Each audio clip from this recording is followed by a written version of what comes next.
What's up, guys? Studfit here. We have another episode of Kart Talk. We took last tour off, which means this one's going to be twice as good. I got some of the good guy gang on the call. Some of my best friends, some of the most positive people I know in the community. So we're gonna have a fun time tonight. I think when it comes to what this game has given us, just over the last 2 or 3 tours between large hitbox carts, DK alts, cities coming back, new cities, Athens. Man, guys, I mean, I really don't know what more you would want from this game at this point. And now we got Wiggler on the horizon. So we got a lot to discuss. We got a lot to jump into. First of all, I'll start with my super studs because honestly, probably would not be still doing Kart Talk or some of the other content if it weren't for the super studs. I really honestly appreciate everything you guys do. So Frenzy Grind, Issa, how you guys doing?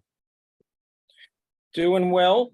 Excited to be here for another New York tour of Italian descent. So I'm excited for Rome also. This has been a great tour. Nice. A lot of fun. Yeah, a lot of fun. Looking forward to the next tour, but I'm enjoying this tour very much and excited to be here. So looking forward to having a good conversation with you guys. That's what's up. Issa, how you doing, man? Doing great. Great to be here. I'm glad that we can talk about this exciting tour and this long-awaited alt that we've all been waiting for. Yeah, we have a lot to talk about, and I can't wait to discuss it. It's going to be good. It's going to be good. And then we have some longtime supporters, and honestly, appreciate all the chats and you guys getting engaged with the community. Our mod and also member multiplayer Monday winner from, I think it was like 2 contests ago, never redeemed the Kart Talk. So Draco, thanks again for modding. Thanks again for owning us a couple tours ago. But how are you doing, man? I'm doing fantastic. Honestly, like this tour is a blast. I cannot enjoy it more. Of course, now I think Rome is my top city now in my heart. But regardless, we're gonna talk more on you later. But I'm very excited to what we're gonna have tonight in the topic.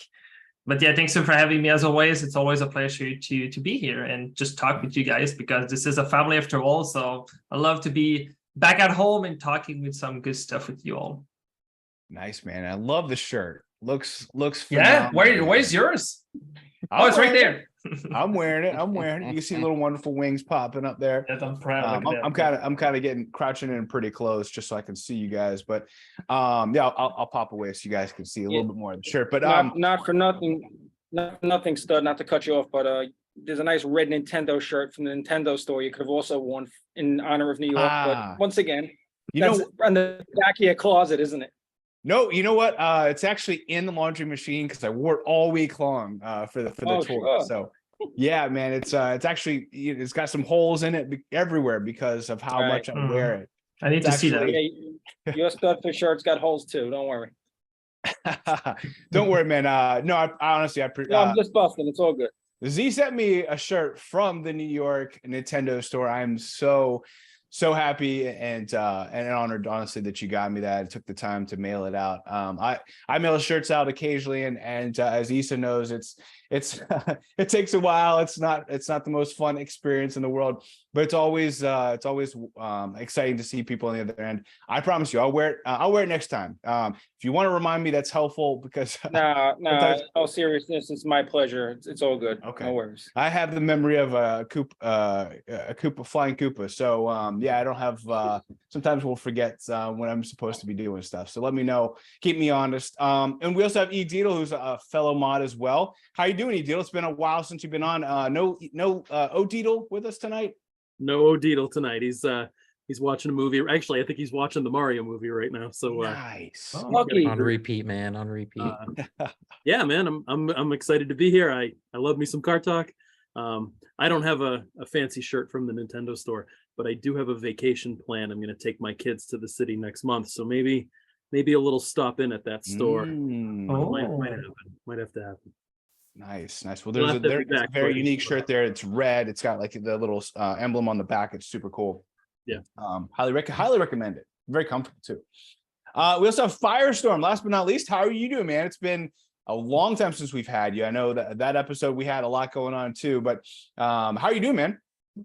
Doing good. Thanks for having me. Excited to be back. It's always a fun time hanging out with you guys. It's a quality. I always know it's going to be a quality night when I can jump on Kart Talk. So excited to get in here. Exciting days in Mario Kart Tour right now. You know, I think we're all feeling that. So excited to chat, hang out with you guys.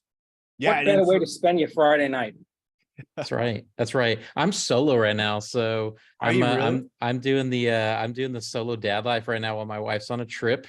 So I've got 4 kids and it's me. So this is my joyful recharge time, guys. So Good for you. That's awesome. Well, I remember last time I Wow. think you were in Alabama or you were somewhere remote, if I I'm all remember over the correctly. place. I'm all over the place. Yeah. So one of the things that's unique about Firestorm is that he is in the movie entertainment business. Has a very unique side of it that he works on his day job. The job that doesn't quite pay the bills, but he really enjoys is he has a new YouTube channel. So I'll let you plug it real quick before we get any further. Oh man, before we burn our audience, but yeah, tell people about your YouTube channel. We love. He's at like 200 almost. Every follow, every subscriber counts, but plug it real quick. Yeah, I mean, give me a follow. The Movie Minute with Michael Allen. That's my name. So now everybody knows my name in the YouTube world. But I'm a filmmaker. I love film, and so my new channel I started is just reviewing films, talking about films, always non-spoiler as well. So feel free to hop on over, give me a sub. Would love to have you guys as part of the team. So it's fun. It's been a fun journey the past 3 or so months. So, well, I know Frenzy Grind mentioned he's Italian. I think if I remember correctly from one of your movie reviews, you're Italian as well. I am Italian. So I am enjoying Rome as well, pretty thoroughly. So Curious, raise of hand, who here has actually been to the real Rome, not the video game Rome? Raise of hands. All right, so we'll let the Italians. What for those of you who have not been to Rome, what would you tell them about Rome? Yeah, one of your heartland cities.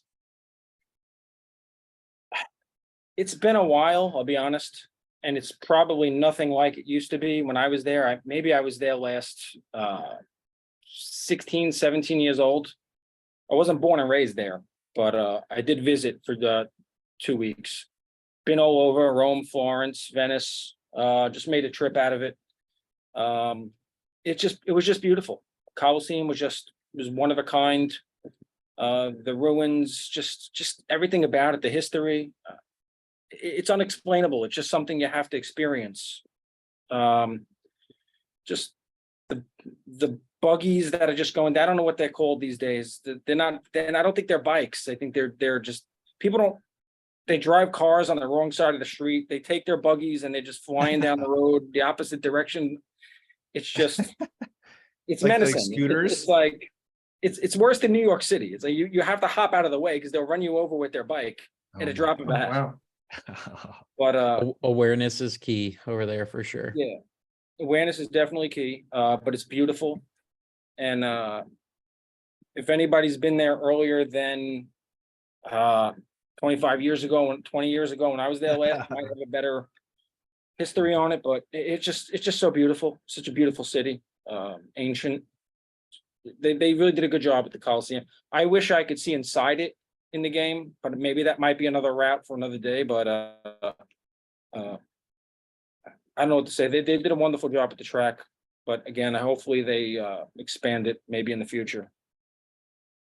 Yeah, Firestorm, what's your Dito, what's up, buddy? Deedle. Oh, Dee. Oh, that's what you. Hey, You can talk if you want. I was just gonna come and say hi real Hey, quick. buddy. Thanks But for taking I a break from your just movie to say wanna, hello. Just talk just a little bit about like what I did this tour. I actually did Go ahead. playing.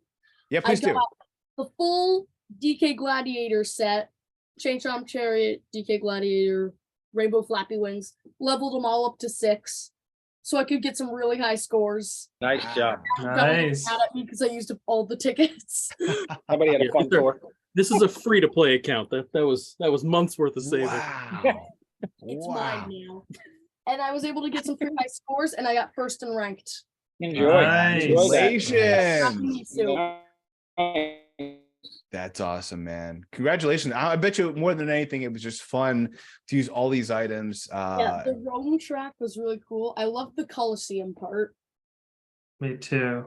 It's a Totally. fun round. There's man. something special about taking a whole set up in a tour.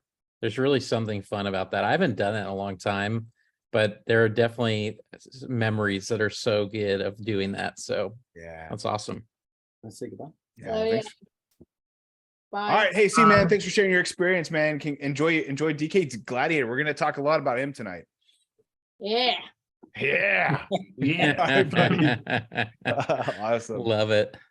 See, man. All right. So Firestorm, you were talking about your experience with Rome and how much of it kind of encapsulated the vibe, the Man, ethos. I mean, it's an amazing city. Food's amazing, obviously.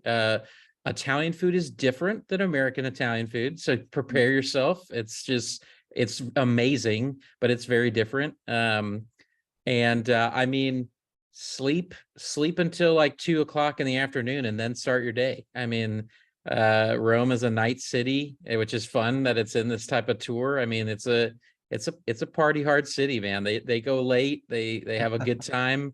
The disco's huge in Rome and in Italy in They general. love their discotecas. Yes, Absolutely. totally. So like, I Discotheque. mean, it's a fun nighttime city for sure. Yeah, I mean, lunch, they take 2-hour lunches most days. So go in, find a group of cool Italians and just hang out for lunch and have enormous lunches. So it's really fun. It's a gorgeous city, a lot of history. The Colosseum's pretty special in interesting ways. I mean, you go in there and there's a weird feeling in there when you go in. It's just like a lot of crazy stuff happening in that place. So yeah, it's goosebumps. it is creepy, and it's creepy and also like mesmerizing all at the same time, just being in a space like that. So yeah, it's good. It's a really fun city. So Awesome, man. Well, I was there in Rome in 2018, I believe. And we did like a little cruise thing. So we went from there to Venice, but we spent a day before the cruise in Rome and then took the train to Venice and then really took off from the cruise from there. I absolutely loved Rome. I mean, some of the things I enjoyed the most was just the fact that it's like you do have like the Colosseum, and we never actually went into the Colosseum. I wish we kind of did, but it just seems so touristy. There were so many crowd. Like, I don't know. It just seemed like a little overhyped, but I wish, and mainly it's my wife's fault, but I kind of wanted to do it just like, I don't know, just get some testosterone boost just from being around where people probably were slaughtered. Again, it's kind of weird to think about it that way, but I mean, this is like, it was entertainment. It was, masculinity. I don't know. There's like some cool parts just that as a guy that I was kind of hoping to enjoy. But I think we went to a couple of the museums, art museum, went to go into one of the churches, one of the cathedrals, and one night we just went to walking around. It felt very safe, which you can't always say about some of those cities, especially at nighttime. But we just like walked to a CVS, just like and then up to like some shopping areas, and it's just so nice. So I mean, I just have all positive things to say from it. It was a very cool city. One of my favorite parts though was just walking from where we were staying near the Colosseum over to where the church area, and like there are these underground ruins, and like that part was really cool. I hope that comes out a little bit more prevalent in some of the other future tours and future routes. But overall, I love the city. I think they did a pretty good job with the track. What do you guys think? Edito, Draco, Issa, what do you guys think about how they handled the track and kind of customizing it? I mean, I know Draco, you said you think it's your favorite city. Yes, I mean, Why is that? so I think like the first variation is pretty cool to just ride into on the top of the Colosseum. But for me, I think the most beautiful is probably the second variation, because you go into the park and it feel like you going into a city and discover like places with building and stuff I don't know, like it's just like so beautiful. I don't know like how to describe it, how much like I just love to like watching around the city because I've never been in Rome, but it's very high quality. And oh man, I'm impressed. I'm just impressed how much beautiful it is. I'm pretty sure everyone have discovered the massive bug on the week 2 track on the RT one. Don't get me started with that one. So many drop combos. Yeah. But in general, like I don't know, like I'm sorry, like for friends you got to say that, but New York is like too simplest for me. It's like beautiful but too simplest. But this is like just over the edge, like it's just way better than all the city. I don't know. I just love it. And Athene is like my second favorite one. So this year they have some banger city tracks, and I'm just loving the ride. I will say I'll jump in. Let me defend you, Z, because I'm actually pretty adamant about this. New York, although it's short, it's not simple. I mean, you have skyscrapers. You're in like the Central Park, and if you've ever been to New York City, you know that city is booming. So well, yeah. The city is beautiful, but it's just, to me, like it's just like too much. Like probably is the first city. It's just too simplest as a track. But if I compare to Rome, there's like a lot of turning. It's like there's more action going on, and it's more diverse than the New York one. So that's just why I just said it for me. I like the New York diversity, and I like the, because you're going through Central Park, you're doing a lot of turning. I've been grinding with Coinbox and with the Gold Me student. It's been really tough, just like getting a nice straightaway, because it's just like you're going left, you're going right, but I understand what you're saying. Sometimes when it's so short, like I'm having a hard time getting the action counts on a lot of these New York minutes, just because like with these coin boxes, like, you know, you have less, you know, you're going through box after box after box, all these item boxes. And so if you're holding an item box and you're just kind of waiting for like the right spot, like next thing you know, you're going through another item box, and then you can't get another single box coin box from that because you're already holding one. And so I would say from an action count perspective, it's actually really tough to do, you know, to get what you're going. So I'll agree with you, Draco, and also defend you, Z, at the same time. How do you guys like those mental gymnastics? That's what I do here on the Studfit channel. But I'm gonna want to start with the icebreakers. We got a lot to talk about, city tracks being one of them. But the icebreaker I wanted to start out with was, we saw the preview. This is being recorded Friday night. I saw the preview this morning about a brand new Wiggler. So I wanted to open up. We've never asked this question on Kart Talk before, but what is your favorite original character? What's your favorite singular, Draco, original character? Because I know you love the princesses. I know. So I know one of them is going to be a princess, but I'm going to have you pick which princess. This is probably like your worst nightmare. What one princess would you select as your favorite? Make them choose. What's your favorite original character? It's Rosalina. She's my baby. She's my queen of my speedrun of MK8, which I have many Warrior on it in the past. She's always one of my favorite when I play even Mario Galaxy. I cannot choose either way. I wish we have more of her. She's elegant. I love Luma as well. So I mean, she's my queen of my queen. Like it, man. Issa, what's your favorite original character, man? I'm always gonna say Daisy. Daisy. Some Daisy. Okay. I'm actually really happy that I've never really played the storyline Mario games like the Galaxy, Super Mario Bros. But I'm really excited that Daisy is included into the new one, the Wonder. Is it called Wonder? Yeah, Mario Bros. Wonder. Yeah. Yeah, I'm actually thinking about really getting the Switch just to play that, because she's like one of the main characters in there. So yeah, I've been looking forward for her to be in the main storyline. I mean, other than her first appearance one, but I'm talking about like future Mario RPG games. And yeah, I think I might actually get this Switch just to play that with her. Okay. Yeah. So you gotta tell me. Oh, hey, there we go. I had to go put on my shirt. I was ready last week, but you know, but yeah. I love it, man. Love it. The classic, man. That's awesome. Yeah, so tell me a little bit more about Daisy, because I think she's probably one of the more forgettable. And honestly, in the game, she's probably one of the most disrespected, only behind Toadette. So what is it about Daisy that you love so much? When I first got introduced to Daisy, of course it was Mario Kart Double Dash. That was my first Mario game ever.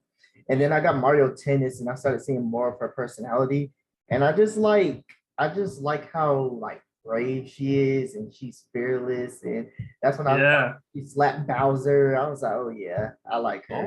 Yeah. I like the She's a free spirit. She's just very feisty.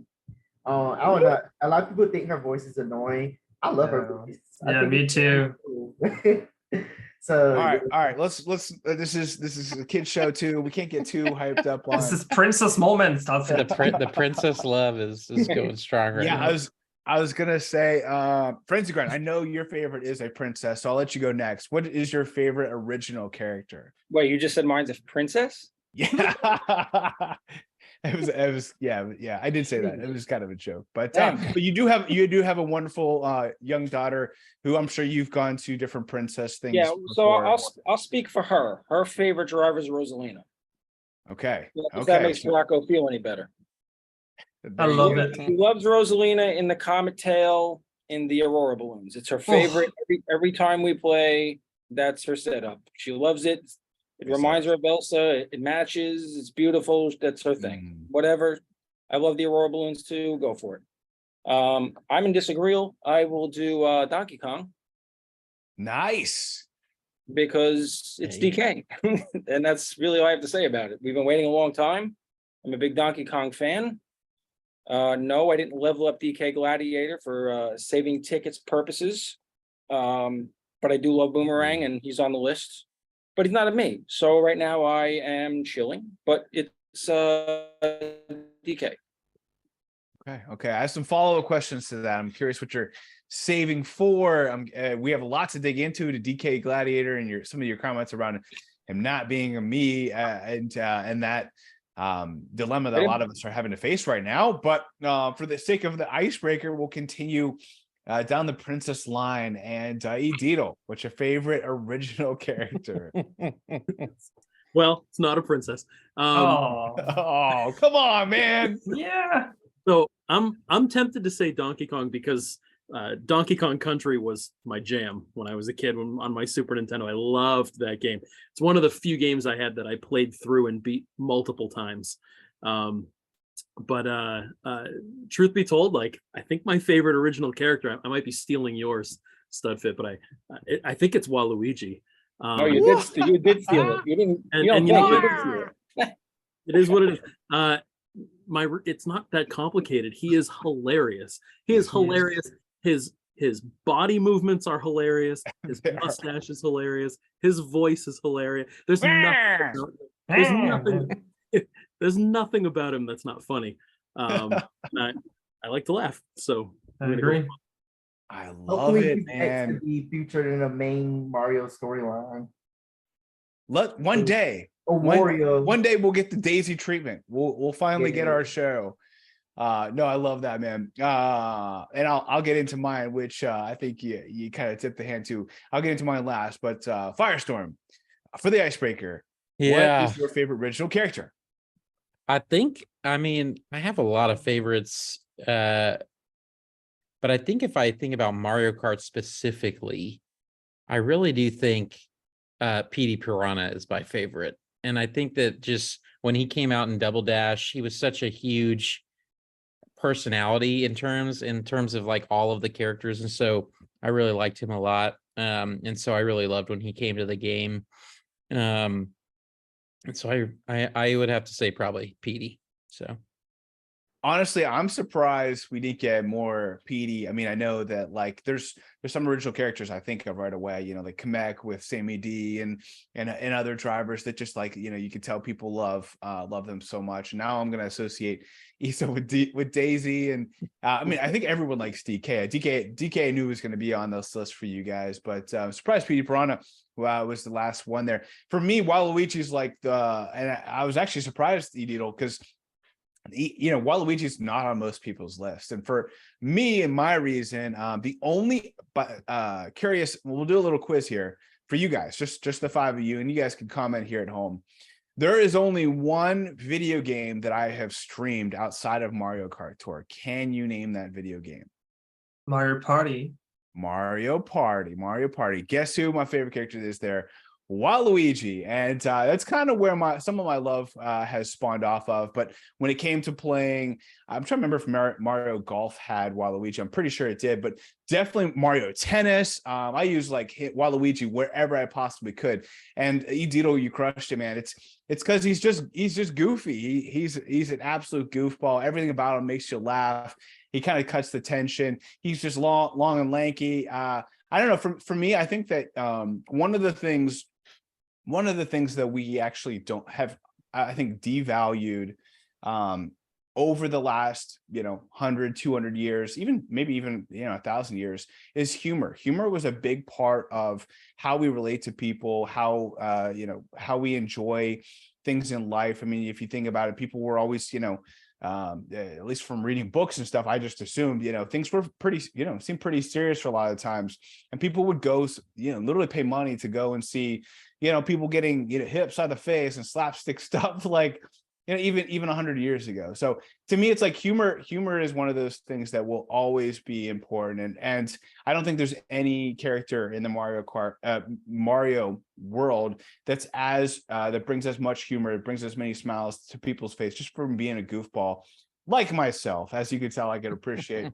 as Waluigi. So I love Waluigi. Waluigi is my guy, and for that reason, I have not really leveled up a non-plus skill me. Now, you can debate. I have leveled up some Dry Bowser and Bowser Shell Mii's, but I mean they're kind of on the fringe. But I mean, when you're thinking about like Bubble and some of these like truly non-plus skill Mii's, I think Waluigi might be my first, just because I love the guy and I have to show my love. Now the thing is, and this is my segue, or at least my attempt at one, is that driver tickets are incredibly hard to save right now, because we have, and this is where we'll kind of move the conversation back to the beginning of this tour. And for those of you who didn't check it out, definitely check out my tour reaction with Sammy D. It was pretty epic. I try not to use the word epic very often, but it's probably the highlight of my YouTube career, I guess you call it. Anyway,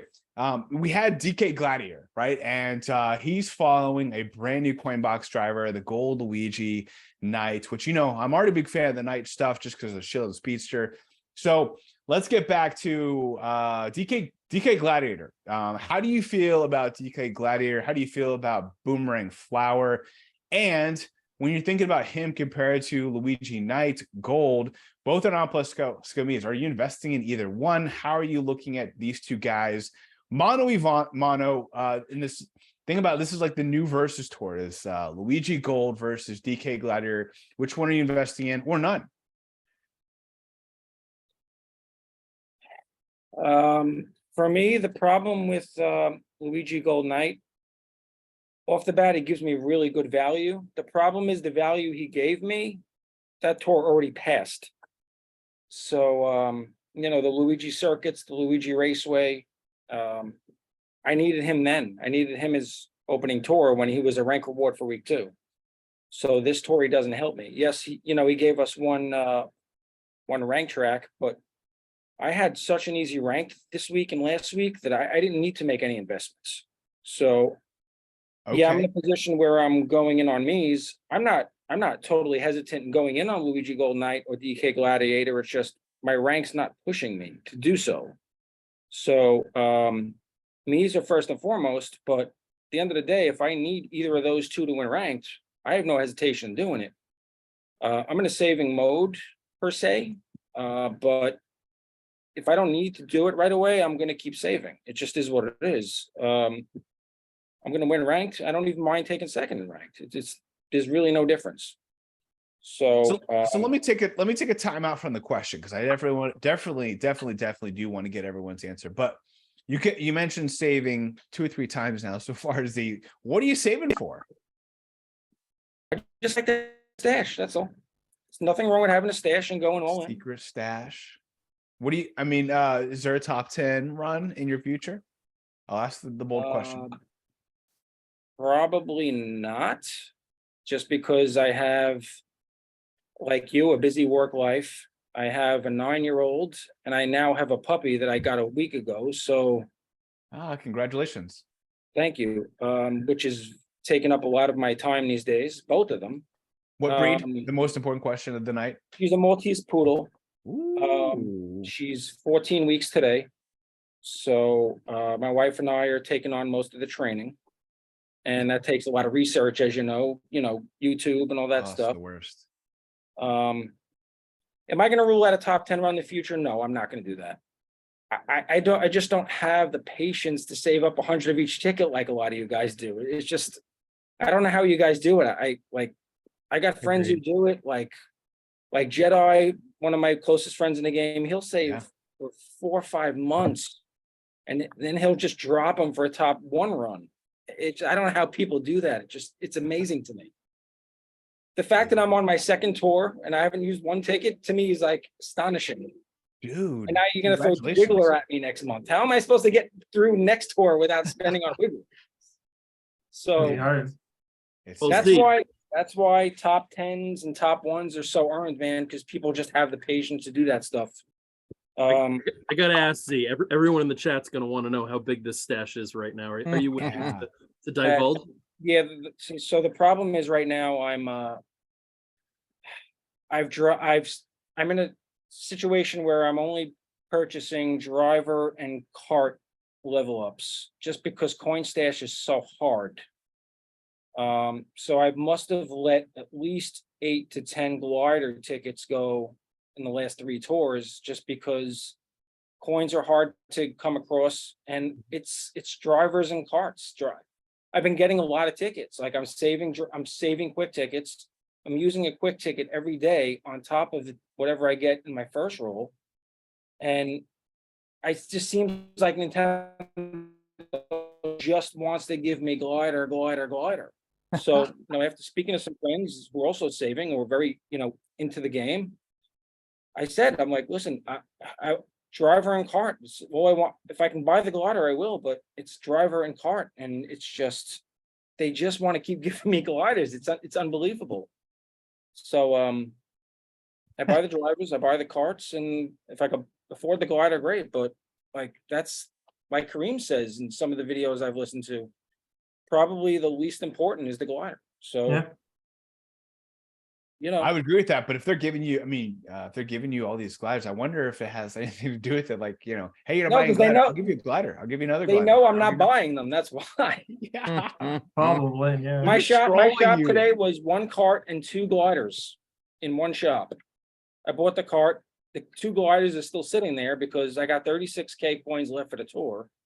I'm afraid with quick tickets, I'm going to get like 2 or 3 more drivers or some carts, and now I can't afford them. Yeah, that's tough, man. Especially with Wiggler coming and some other good drivers coming. It's like, So, driver tickets are tough, man. It's a tough decision. It's not easy. But Nintendo's got to find a way to increase the coins somehow, because with pipes gone, it's a real struggle. It is. So for me to answer that question, honestly, I think nobody is shocked at this point. No DK, no Luigi. Knight for me, I would not level any of those because I'm trying to strategize in 2 other ways. But just to answer that, I feel like DK probably both have a good chance to be really good, because today all the drivers gonna have like insanely 40+ tracks. So I'm not even like scared about those value anymore. I feel like Luigi would probably be the most like a PD goal, because this one, like the first time is going to be returned since a while. So I feel it would be very rare, and the chance to get him would be also very rare. So probably going to buff this value more. But for me, right now, I'm just investing for possibly a top 10. Now I'm very preparing on everything. I don't know if you guys hear, but last Princess Tour, I invested into 1 cart, 1 gliders, and probably 2 drivers, and I got top 17. So I'm getting closer. Well, not that close, but I'm preparing everything to all my coin boxer to be 8-4, which I have 2 left to do. And then after that, it's just preparing everything else. I'm also getting close to finishing my common drivers. I have 4 left today. So I've been I've been spending since the Ninja Tour all my common every day. So I'm quite happy about that. But yeah, right now is like my first priority, which is very rare to hit. I think Studfit already knows it, but I'm buying every single cap drivers I can see. Literally, like if I see one, I'm buying it, no matter what the cost it is, because at this point my driver is very like limited. So my way to fight against the me suit is I need, of course, question block, gold me suit, center me suit to be very high, which they are. But the rest need to be princesses, and to counter that, I need them at quad capping. So that's my way to fight the me suit back.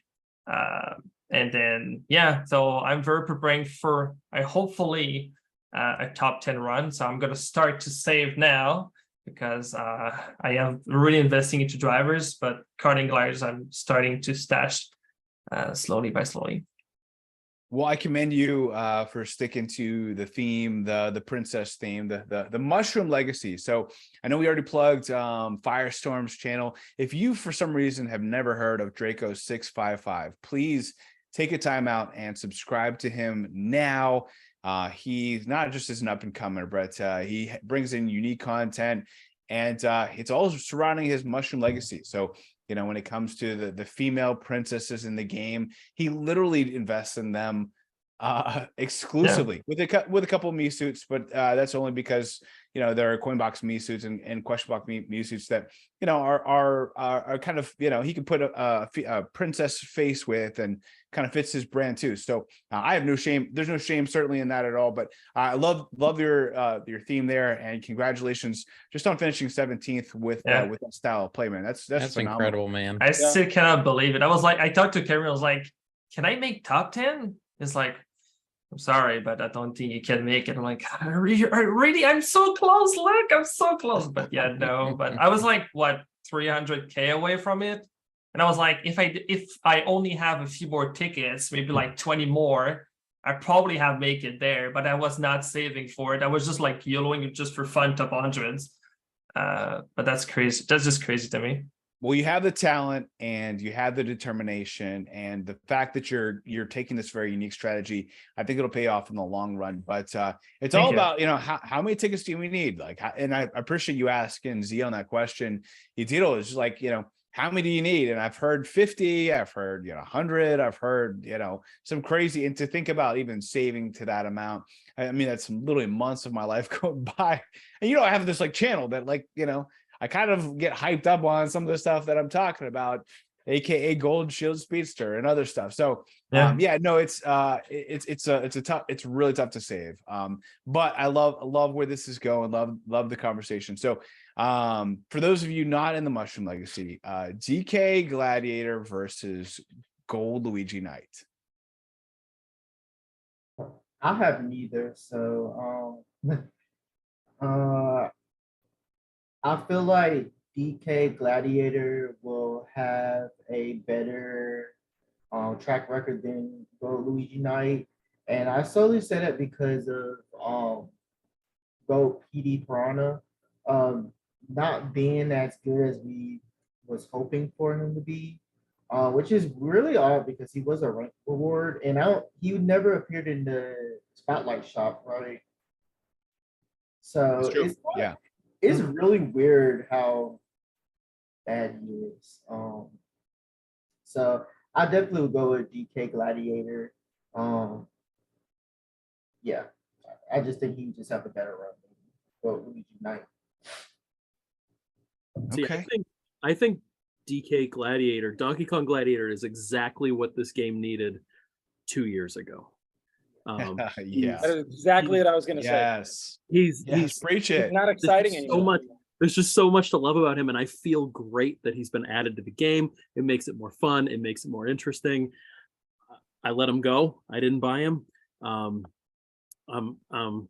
It's sort of weird to think about, but like I was on Kart Talk like a year ago or year and a half ago, or whatever it was, going back and forth with Z about the Miis, and I had some pretty big feelings, and I'm all in on the Miis. I have been for some time now, but I did not go gently into that decision.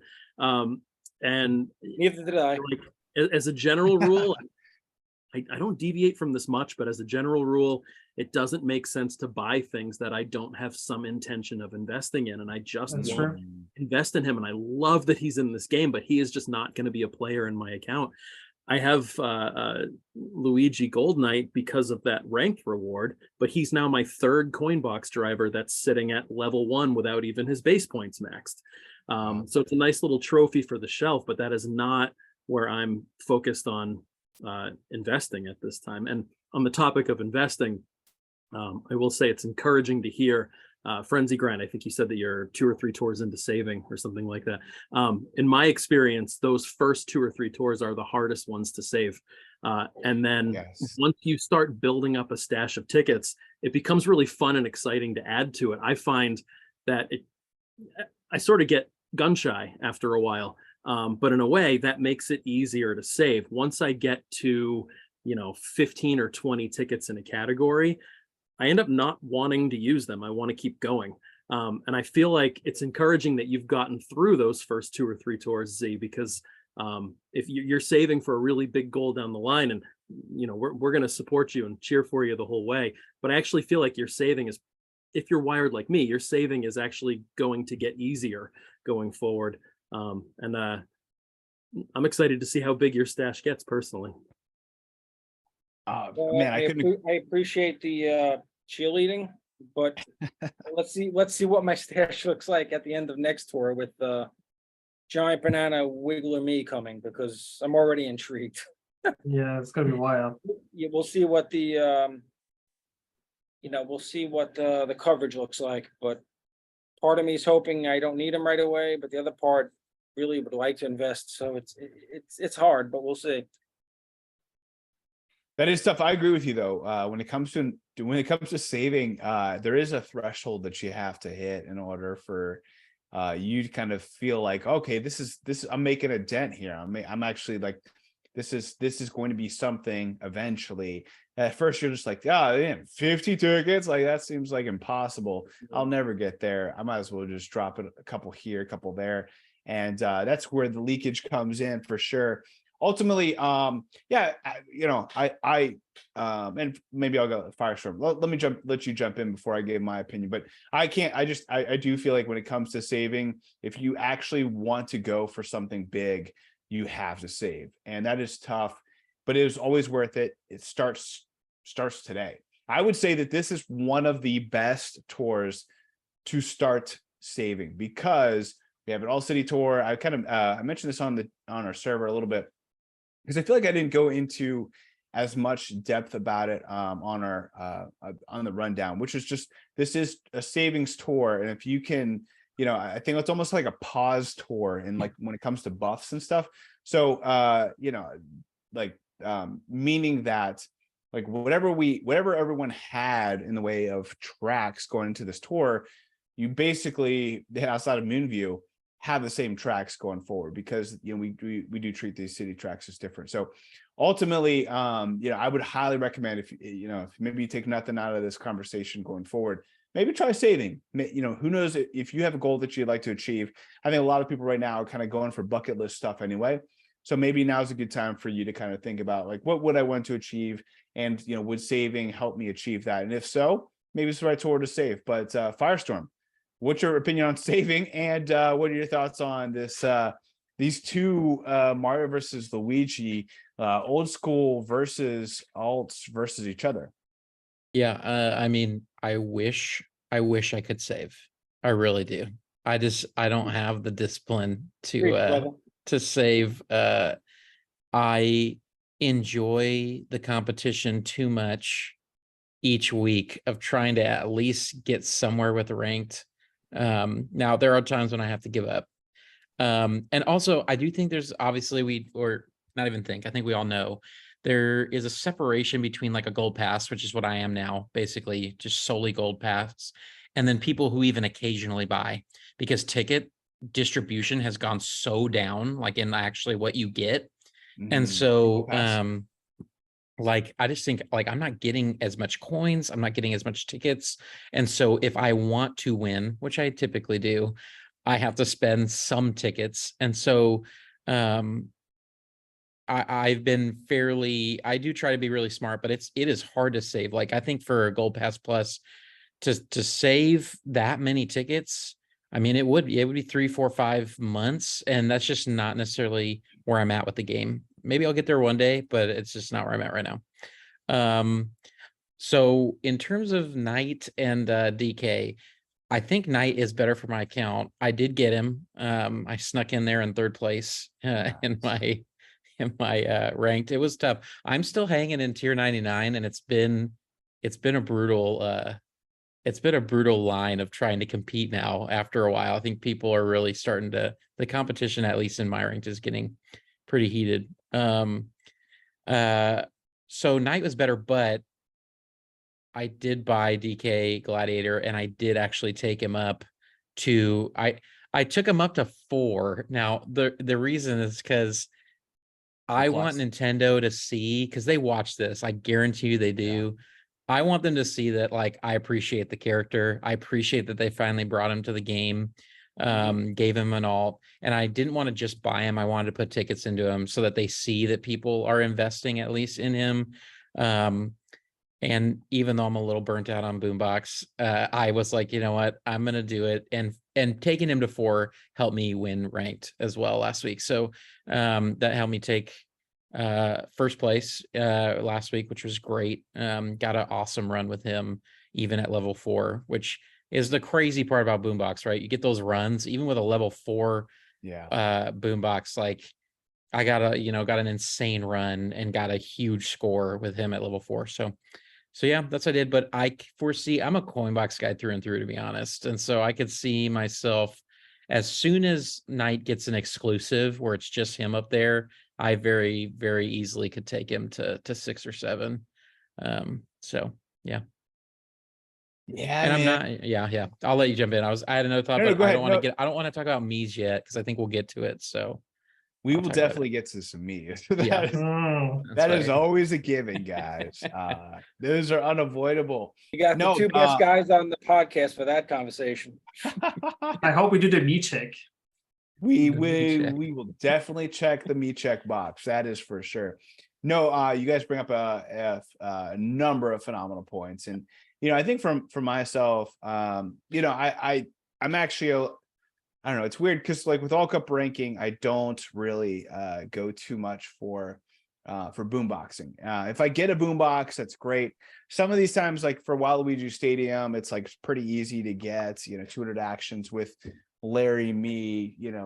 Just with boombox, boomeranging and getting a bunch of coins on the half pipe. Thankfully, on a couple of them, the half pipe is available after you go through that first item box, which makes a world of difference compared to resetting off of a second box, etc. But yeah, no, with DK, I think you're all right. I think everyone has said factual statements, meaning that with Draco, I think it might have been Issa. I apologize, it literally just happened. I already forgot it, but I do think that DK Gladiators coverage total will outpace Luigi Knights, but will it help you? Will, like, kind of like similar to how I think about Shy Guy Ninja, and how his coverage was insane for a long time, but now are we using him? No. And so I think even when I think back about some of the boomerang drivers that are non-plus me skill drivers,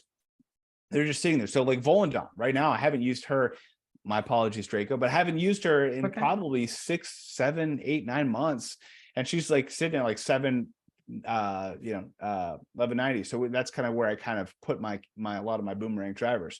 So ultimately, that part makes it really tough. And for Coinbox, man, there's just something about Coinbox. I did buy DK Gladiator because I did want to show my support. Did want to show, as Firestorm, you were mentioning, I did want to show my vote with my coins, with my rubies, and did so judiciously, and very, very happy that I did. But it's going to probably stay level 1, probably forever. But like you have, I don't know, there's something about DK, man. It's like I had to have him immediately. And maybe it's a super whale move, but ultimately I think we're at the point now where we're just thankful that Nintendo gave us a DK alt. Thank you, Nintendo. If somehow you're watching this, you you crazy fools. We do appreciate it. You guys, it's a long time coming. You did it. You're 100% right. Should have been a long time ago, but we're glad you did it. So thank you. I mean, if he showed up pre me, can you imagine how many Can quad you cap level eight? imagine? Oh my He god! would've broke the I would have I definitely. would have quad level eight him the same day. Yep, Yeah, me it too. would be broken. Right there with you. I would pull a frenzy fangirl. Yeah. That's a shame. That's a shame. But again, like you said, vote with your rubies. You know, that's the way to do it. I mean, thank you, Nintendo. Better late than never, but it is what it is. So maybe one day when they come to some sort of structure with the base points, we'll do it. But right now, not so much. So, a lot of people ask leading up to the rundown is like, hey, should I invest into Luigi Knight? Should I invest in DK Gladiator? My recommendation was just to save, because we literally don't know what either one's coverage is going to be, other than we know a little bit about Luigi Knight, just because he came out in a non-city tour.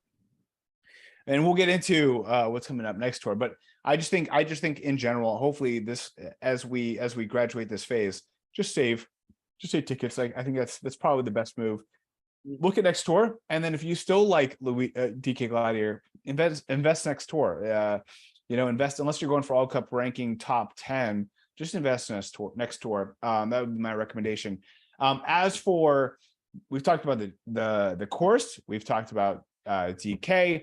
I want to talk about these carts, because we not only do we have the Chain Chomp Chariot, which is, by the way, phenomenal name, phenomenal look, and decent hitbox. I mean, it's above average. But then also we have the Yeehaw Wagon. What's your thoughts on all these carts coming out right after we had the Shielded Speedster Gold, Shielded Speedster Black? Then we had before that, the Cupid Zero Silver, Cupid Zero Gold. We just had so many huge hitbox carts. Is there such thing as too many large hitbox carts? And how are you treating these what looks like absolutely aesthetically beautiful carts? I think we might be getting to, I feel like we're getting spoiled, right? It does make the spending decisions hard, but in some ways, because there are so many options of these like fantastic large carts, we can almost choose what to invest in based on sort of how it drives and how well we can stick to our lines using that cart and things like that. It does make me wonder too. I don't know how far this is going to go, but we just had the gold and the black Shielded Speedster, and next tour it looks like we're going to have a gold and a black variant of another large size card as well. So I don't know if Nintendo is setting a pattern here, setting some sort of a new precedent. But I think this is a pretty fun time to be investing in carts. They're just so good, and it makes it really easy to ignore the really tiny ones that they've been sneaking in there too. Also, a good factor to this is you have the choice, because we have the wagon and all of those you can choose, but you can actually like wait and see. And then when the time is right, you just buy it and you see the beautiful coverage. It would come in and it will knock out all the little card, which you don't have maybe like good coverage for it. So like, it's going to be a fun time to choose. Oh, wow, I can do this one, or I can do this one. Of course, for me, like since I love the Cupid Arrow, the silver one, I was like, I need to go into the gold one. It's too much precious. It looked fantastic. It's a gold item. It's probably going to be so rare. I have to get it on the train right away. So I'm going to do that and then wait. But after that, I have like the Yeehaw, which is big. The Shielded, I'm like, where I'm going to go. But I think I'm like probably not going to like buy them. Just going to wait. And then when the one going to give me the most coverage, invest into it. And that's going to be the smartest play, because we have so many like time lapse. It probably could be like 5 to 6 months to see actually the wall coverage. And then that's where you're going to be with your saving, going to be the smartest move to do. And maybe since then, they're going to release a gold, what's called off-roaders and black off-roaders, and who knows? Man. Like, we're going to be trick after those. But yeah, I think that's best tip.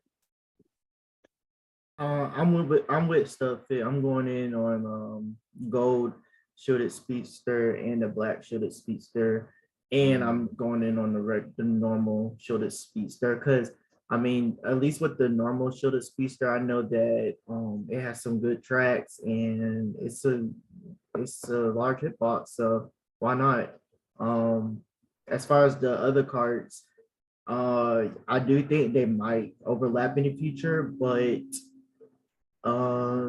at this point, it's like whatever you find like just really good looking to your eyes, just going on it and go from there. I mean, they're all big cards, so but I'm with Studfit on the show the speedster stuff.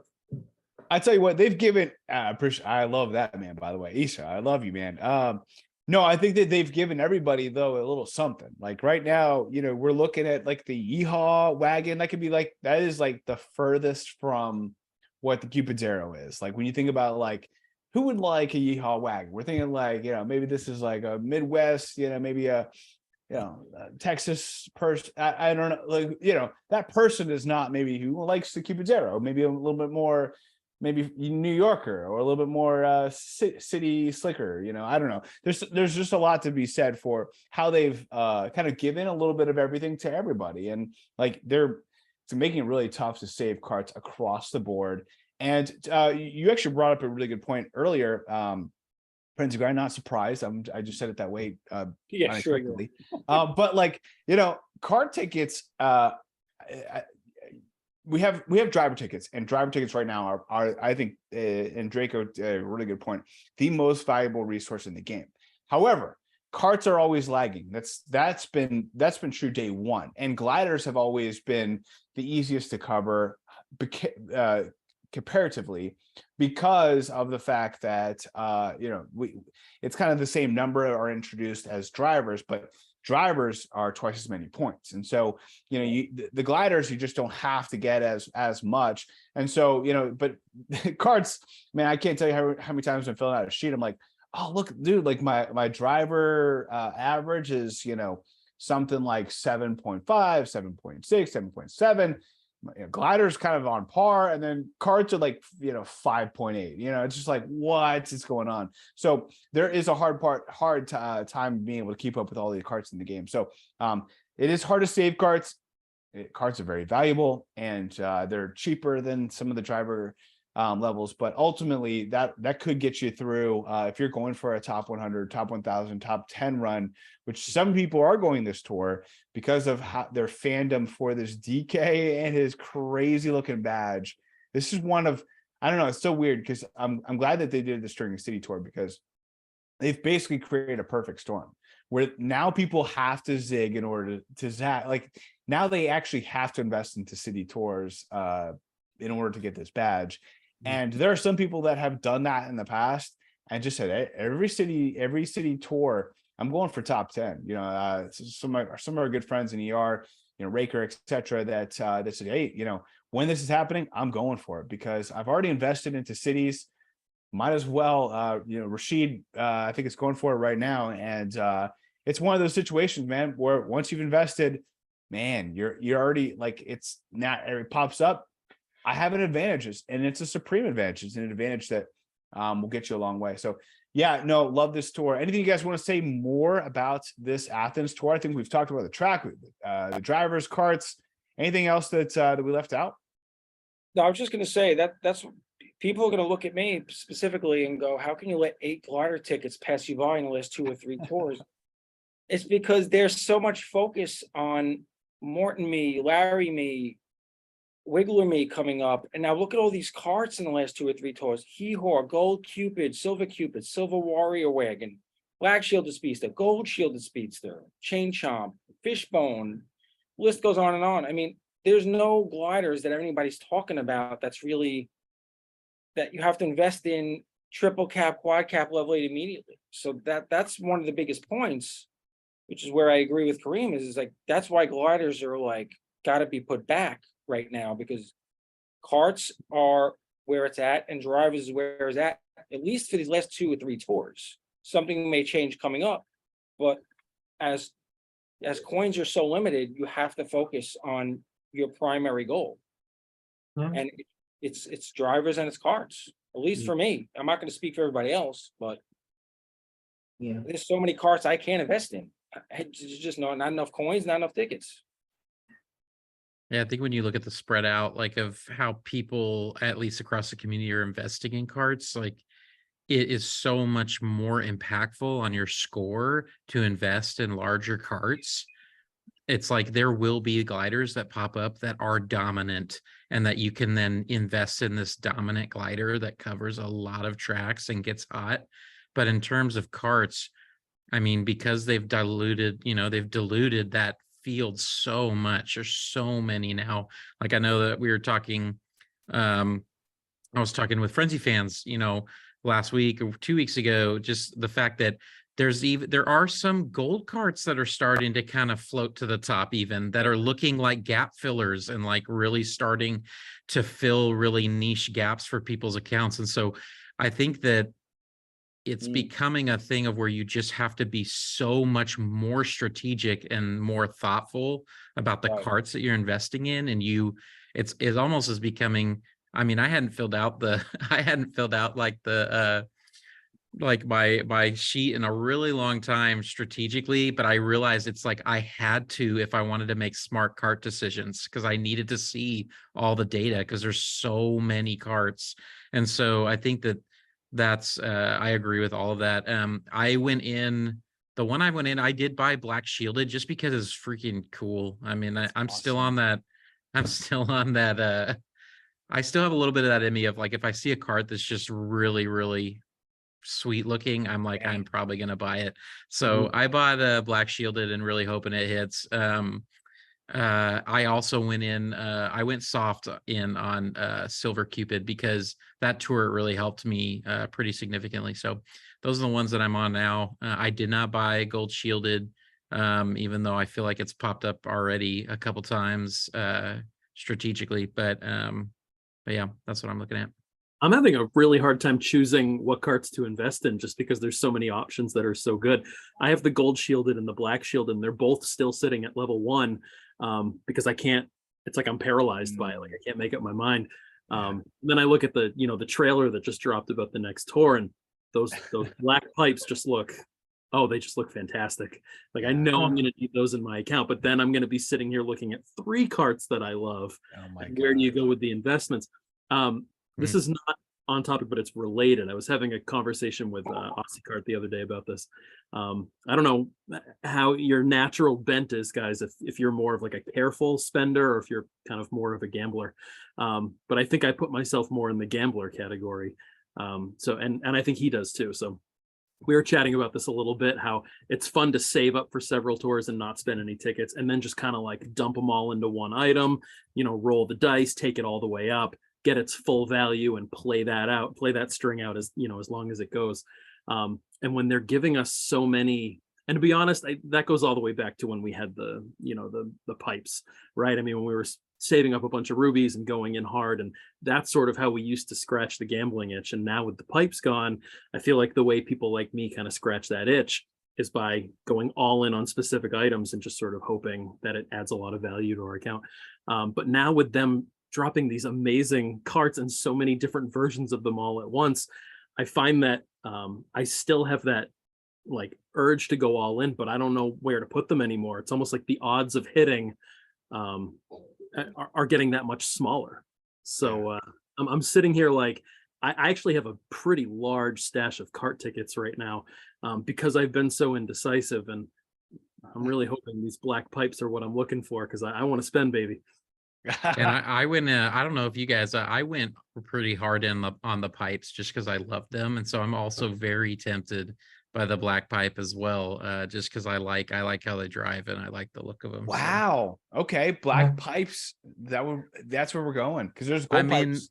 I mean the pipe. We all like gold pipes. The pipe buggy has been huge for my account. I know that some people have said, it was okay.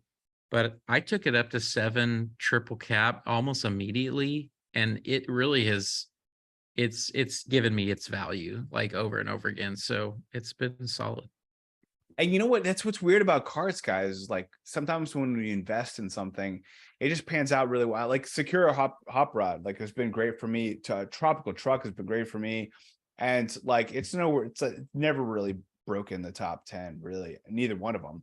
White Bruiser did a little bit, and like that one's been was really clutch for me last year. I had not invested into a 2023 cart until and by the way, they had given January, February, March, even April. They gave us garbage. They gave us no good carts. And so I was up to like, I don't know, 30 cart tickets before I dropped a lot of cart tickets into the Pink Comet. And because it was literally burning a hole in my my pocket. I could not keep. I was like, I have to invest. And then here I am, like literally the next two or three tours, it's like all these giant hit boxes. Now I still love the Pink Comet. It still makes me very happy in a lot of very unique ways to Studfit. But I do kind of wish I would have waited for, I wish I was rolling in with the black Show Speedster and the gold Show Speedster, and like those were my two carts. The pink Speedster, I will say the pink the Pink Comet and the gold Show Speedster and the black Show Speedster are all goodie carts. And I'm not that I think that they'll get the same tracks, but I do kind of, I am kind of curious to see what happens going forward if there's any change to what's going on. But ultimately, I'm with you. But just I do want to remind the community that there was a long period of time this year, like 3 or 4 months, where we did not have all these good carts, and now they're just dumping on us. Like, why would they give us a yeehaw wagon like when it fit something other than Athens and Gladiators? And I don't know. To me, they could have easily given this to us in February. I probably would have dumped all my tickets then. But either way, great conversations. I do think when it comes to carts and how we invest in it, like if you take something to 7 or 8 triple on cap, it's going to be good for you. Like it's going to be just dominant for you. And so to the point of the product pipe cart that you're referring to, Firestorm or anyone, like it's going to be good for you. And I heard a lot of people talk about the product pipes, and I do think that they were really good. They were top 10 cart for a long period of time. So I'm not taking anything away from that, but I do think I've seen some people, Draco, you've probably invested into many princess related carts that have been just absolutely dominant for you that never hit the top 10. I think Tropical Truck is probably my favorite investment of all time. Like it just was so crazy good. And it, it never hit the top 10. I don't think it ever even broke top 15, maybe top 15 once or twice, but it just was my favorite card of all time. So Draco, I'm sure you're probably dying to jump in. Yeah, exactly. I wanted to say something. I did buy the black sheeted speedster. I don't know why. I probably should have regretted because it's sitting at level 1, but I'm like, it's so cool. And I was like, Steph would probably love it. It's so cool. But I wanted to back it up with Firestorm because earlier, so like I did look my cheat like now every tour, and I know where my card is looking. And there's 2 options there. First, gold cruiser, the gold cruiser, gold cruiser, sorry. Yeah, that one is like on fire for my account, like since a long time, probably like 20 higher track could give me. And also the other one is the gold eagle. I'm surprised that card gold eagle give me, yeah. You mean blazing? No, the gold eagle. Gold eagle. Yeah, okay. It gave me like so many coverage at level 1, but like if I bring it to a level 8. And another fact that you mentioned, I know like a lot of people do not like or like the blue crawly card, or just not like is that good much, but I did bring it very high, and since that I can tell that it's my second best card in the game at 8.4, and it's covering me like 30 track unique track by itself. So it's probably gonna be like next to my yellow froder already in my account. So I do think it's really good, but of course it's like person's perspective of what is good, what is not, and how much you're going to level it up. But it been amazing to me, and I want like there's so many like card, like everyone want to invest, but it's so hard to just save up card tickets because there's so many choice. Well, and I think it also goes back to Firestorm's point is that like there are some cards, like say Yellow Off-Roader, like it was a monster. It absolutely gave you the highest number of tracks and like the most exclusive tracks, but it doesn't, that's in a vacuum. It doesn't also take any consideration of everything else you have. And so I think when it comes to cards, like I probably should just have like a cart talk, cart only episode where just like all we talked about was like cart strats, because there are a lot of different meta level carts that like leave other gaps open, and just because you have one of the carts that covers the most tracks, there's still 400 assumed tracks that are coming back all the time, and one cart cannot get you all the way there. So you need support, you need other stuff that's going to get you there. So I love all the points.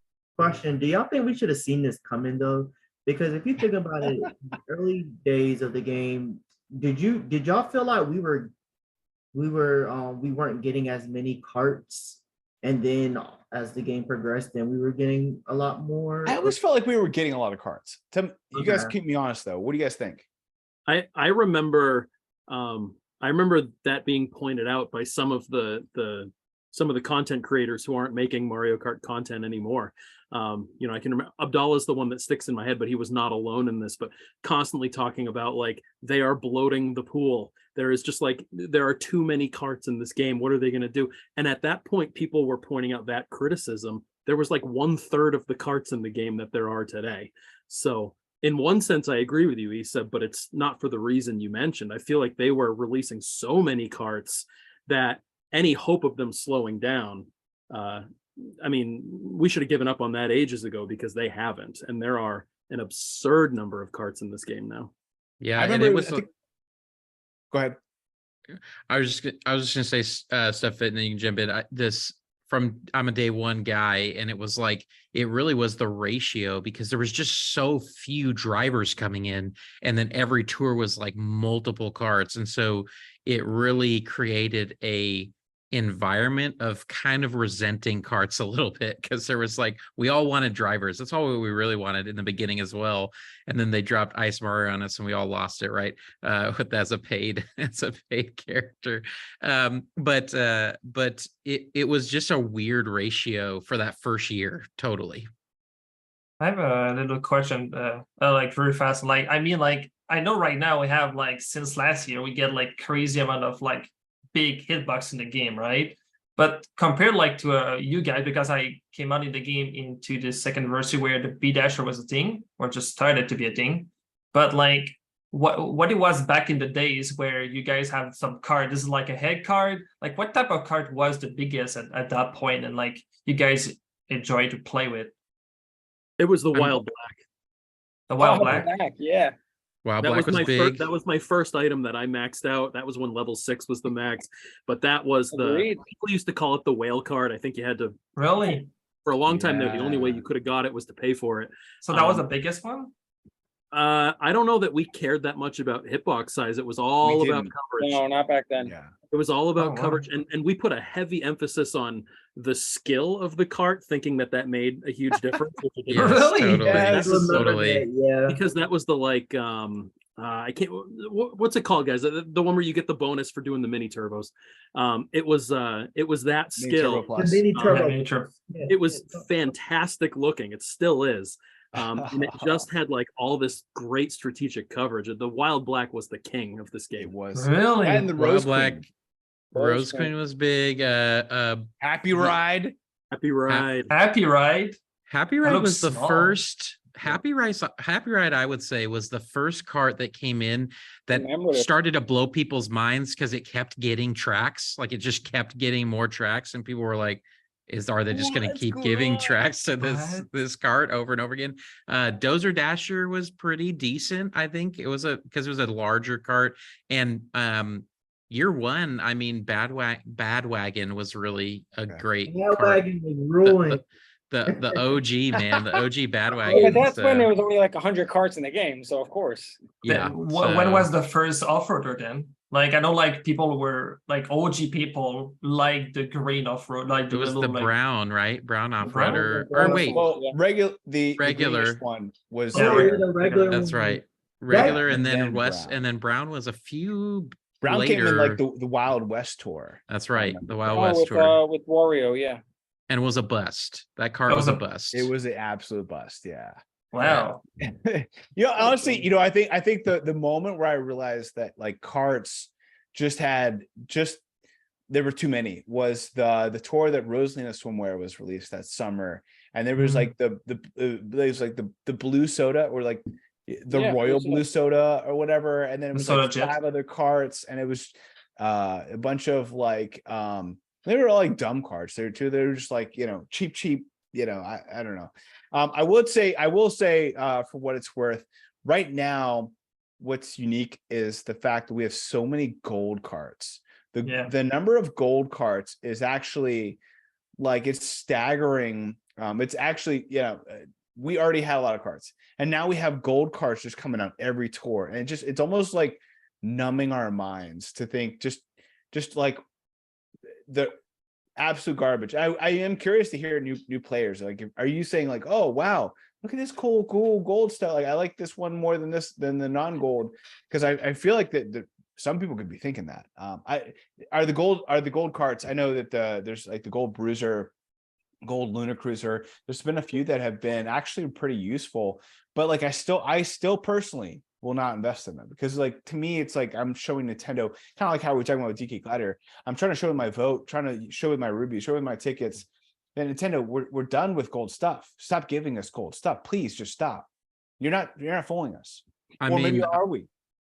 I don't know if you guys have noticed. This is something I've been noticing a little bit lately in ACR, just because I think most of us are ACR people, but there's starting to be a lot of tracks that have like almost just gold carts. And a glider too. And then a rare cart, like some random rare cart. That's true. And then like 8 gold carts. And I'm finding in ACR, I'm getting a little bit annoyed, because I'm like, I don't want to invest in any of these gold carts. But there's coming a time where I might have to, if I want to keep up the ACR runs. And so that's where I think gold cards might start to play in, at least for probably not for whales, but for gold pass players. I think it's starting to make a difference, because it's multiple tracks now where I'm realizing, oh, another track with like 8 gold carts and the freaking tiny little Koopa cart, that they throw in there that I don't really want to invest in because it's small. So it's been tough.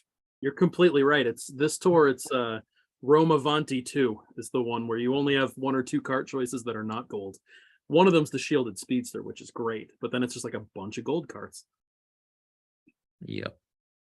I think the gold carts are starting to get the Hanafuda treatment from back in the day. Yeah, the Hanafudas. Nobody wants to use them, but they keep throwing them at you because they want you to start using them. But we're not falling for it.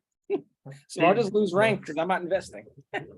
They give so many tracks too. It's just hard to dodge. Like when you have like a 40+ track into like a goal items, how can you like deny it compared to an old card who give you like 20 or 25 these days? You have to go for the gold card. You have like, you put like your ticket into the right place. But I mean, I'm the same way. That's why I was like, go Cupid Arrows. For me, it's going to be rare. It's a spotlight. It's gold. Would be good. So I'm trying that path, but is it a good path? I don't know. But I was like, if it's rare, it must be a reason that's rare. So I'm going for it. Well, I mean, I'm hoping one day Nintendo realizes their gold pass cart gifts are trash, and they'll stop giving them to us. I mean, there must be new players that are investing in it. I mean, can you really think a new player would even invest in those? I mean, yeah. I mean, I don't know. Like my son, if he opened the game, he'd be like, "Oh, this thing's gold. This looks really cool." I don't know. It looks like in the same way the Hanafudas look actually really sweet. Like I'm not bashing on gold in general. I think the Dark Trickster actually has some good value and it looks awesome. Like there are some that do look awesome and do have some decent value, but for the most part, if they're giving it to you for free, you got to know it's probably not great. What? No, let's be realistic. No, you bring up a good point. I will say I think what deters me about some of the gold cards is just they're all gold. What I like about the gold Shield Speedster, there's just like blue ribbon on it. Like it's not all gold, and so I don't know. There's something about that kind of makes me. Is that weird to like that gets me excited? Yeah, like, I'm like this might be something. Just because it doesn't. It's not. There's a diamond on the gold Cupid Arrows. I need to get diamond. Yes, there's a diamond. So I think I asked like if there's anything else you wanted to talk about this tour, and then we went down like a 30-minute tangent. So which totally cool. totally cool because but I want to make sure we carved out some time. One, to talk about this Wiggler and the Wiggler me that we already know has giant banana before we probably have about an hour conversation about me's. So let's talk about the Wiggler. How many of you guys are excited about Wiggler? What do you guys think about Wiggler versus Wiggler me? We know the Wiggler me has giant banana. Do you believe that the original character Wiggler will have giant banana? And I have to ask this question from the leader of the Banana Republic, E. Deedle. What's your thoughts on Wiggler? I have this, well, my thoughts on Wiggler, they're very similar to my thoughts on DK Gladiator, to be honest. Like, I think this would have been a fantastic addition to the game previously. I think it's great that it's coming now. I'm very happy that there's people in the community who are very happy about this. Good for them. I have no particular feelings. I don't have the warm and fuzzies about Wiggler. I went from the original Mario Kart on the Super Nintendo to this one. Like, I didn't play any of the games in between. So whatever previous games Wiggler was in, it's just, I have no attachment there. That's fair. I think the community clearly feels like he's going to have the same skill as the Mii suit. We're running a poll on the server right now, and Yeah. I don't even think there's a single vote for any other skill at this point. Yeah, it's so giant. Yeah. That's crazy. And I'll wear this. I'm happy to be wrong on this one. I do have a gut feeling. I voted for Giant Banana in that poll, but today I've started to have a little bit of a change of mind. I wonder if they're going to throw us a curveball and give them something different from the Mii suit. Interesting. That's only happened one other time with the Peach Mii suit. Each, okay. Yeah. So let me ask this though, E. Deedle, just as a follow-up. If you didn't have Giant Banana, if me, Wiggler, and regular Wiggler both had Giant Banana, would you invest in both, or just one and then the other, or just one? Well, I certainly am going to acquire both, but at this point, I have all the tickets saved up to take the Mii suit right to 8-4, and I plan to do so, but I don't know. I invested a lot of tickets into Toad Tourist, but that's actually been pretty useful for me, to be honest. I've used them quite a bit. Sure, that's true. I took him to 8-3, but I didn't do that. The reason that I did that is because I wanted to fill out the, it lists like your 8 favorite drivers and you go into your profile. That was the 8th high-end Giant Banana, and I wanted that filled out. So I bought him, and I felt good about it. Now it's a pretty looking screen. So, check that off the bucket list. If Wiggler comes in and he's Giant Banana, I'll get him. But at this point, I don't see myself putting tickets. You have to. I'm gonna put tickets into the Mii suit. That's what I'm excited about. You have to. Giant Public.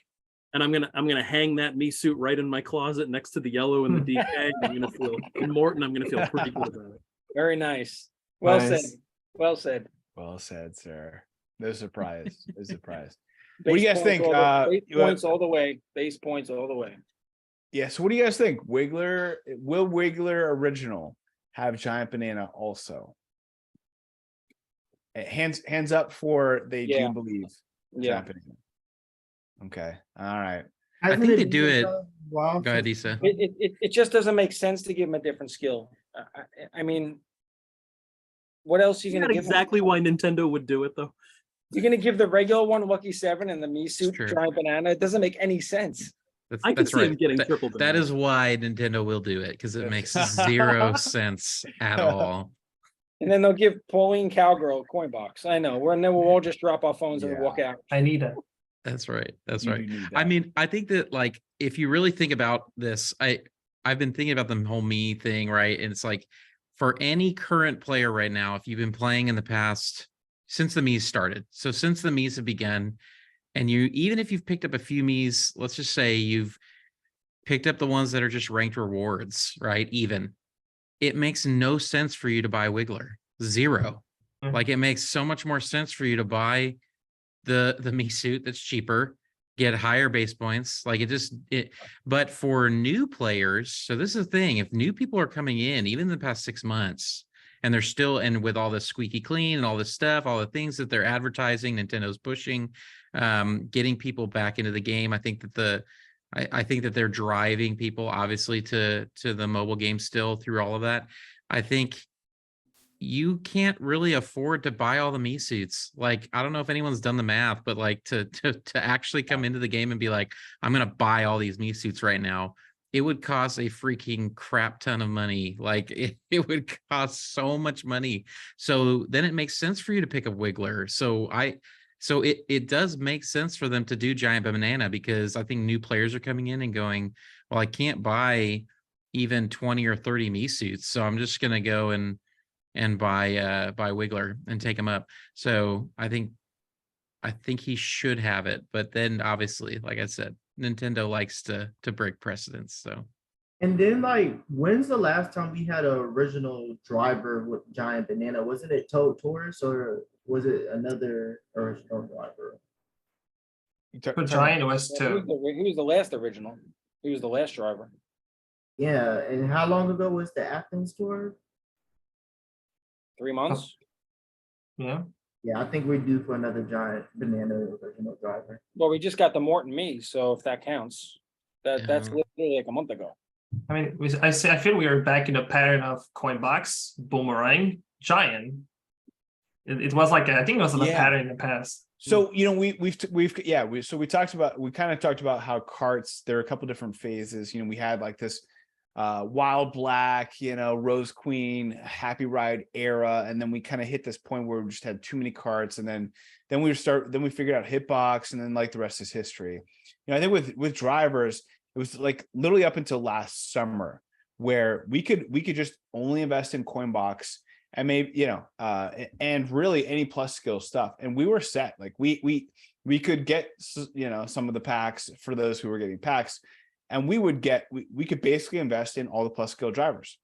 And then last summer hit, and that was like the summer, not just the Mii's, but like even if Mii's did not exist, we could not invest in all the plus skills that Nintendo was giving us. And so we had to leave some by the side, and then we're all kind of just, at that point in time, it made driver tickets the most valuable resource in the game. And now we're back where we're just like, what is up, down is up. Like we don't even know what to invest in at this point, because we have these plus skill things. I will say, when we're looking at plus skills, Coinbox is still king. You know, and Boomerang can technically surpass the ceiling of a Coinbox with a lot of time, a lot of energy, a lot of persistence and skill, which about half of those I have. Most of that I don't have. So for me, it's like I'm already burnt out on Boomerang. But for Giant Banana, like, you know, I think with the glory of it is that you can get to about, you know, 90% of your action count score very, very quickly. But to get above that, it takes a lot, probably even more time than even Boomboxing in some respects. Yeah, and based on my opinion, just because you have to get like a giant banana coin, which, you know, it's just a lot. Anyway, long story short, I do think that we're at a point where Giant Banana is probably one of the first skills to go with the emergence of the Mii suits. How do you guys feel about that?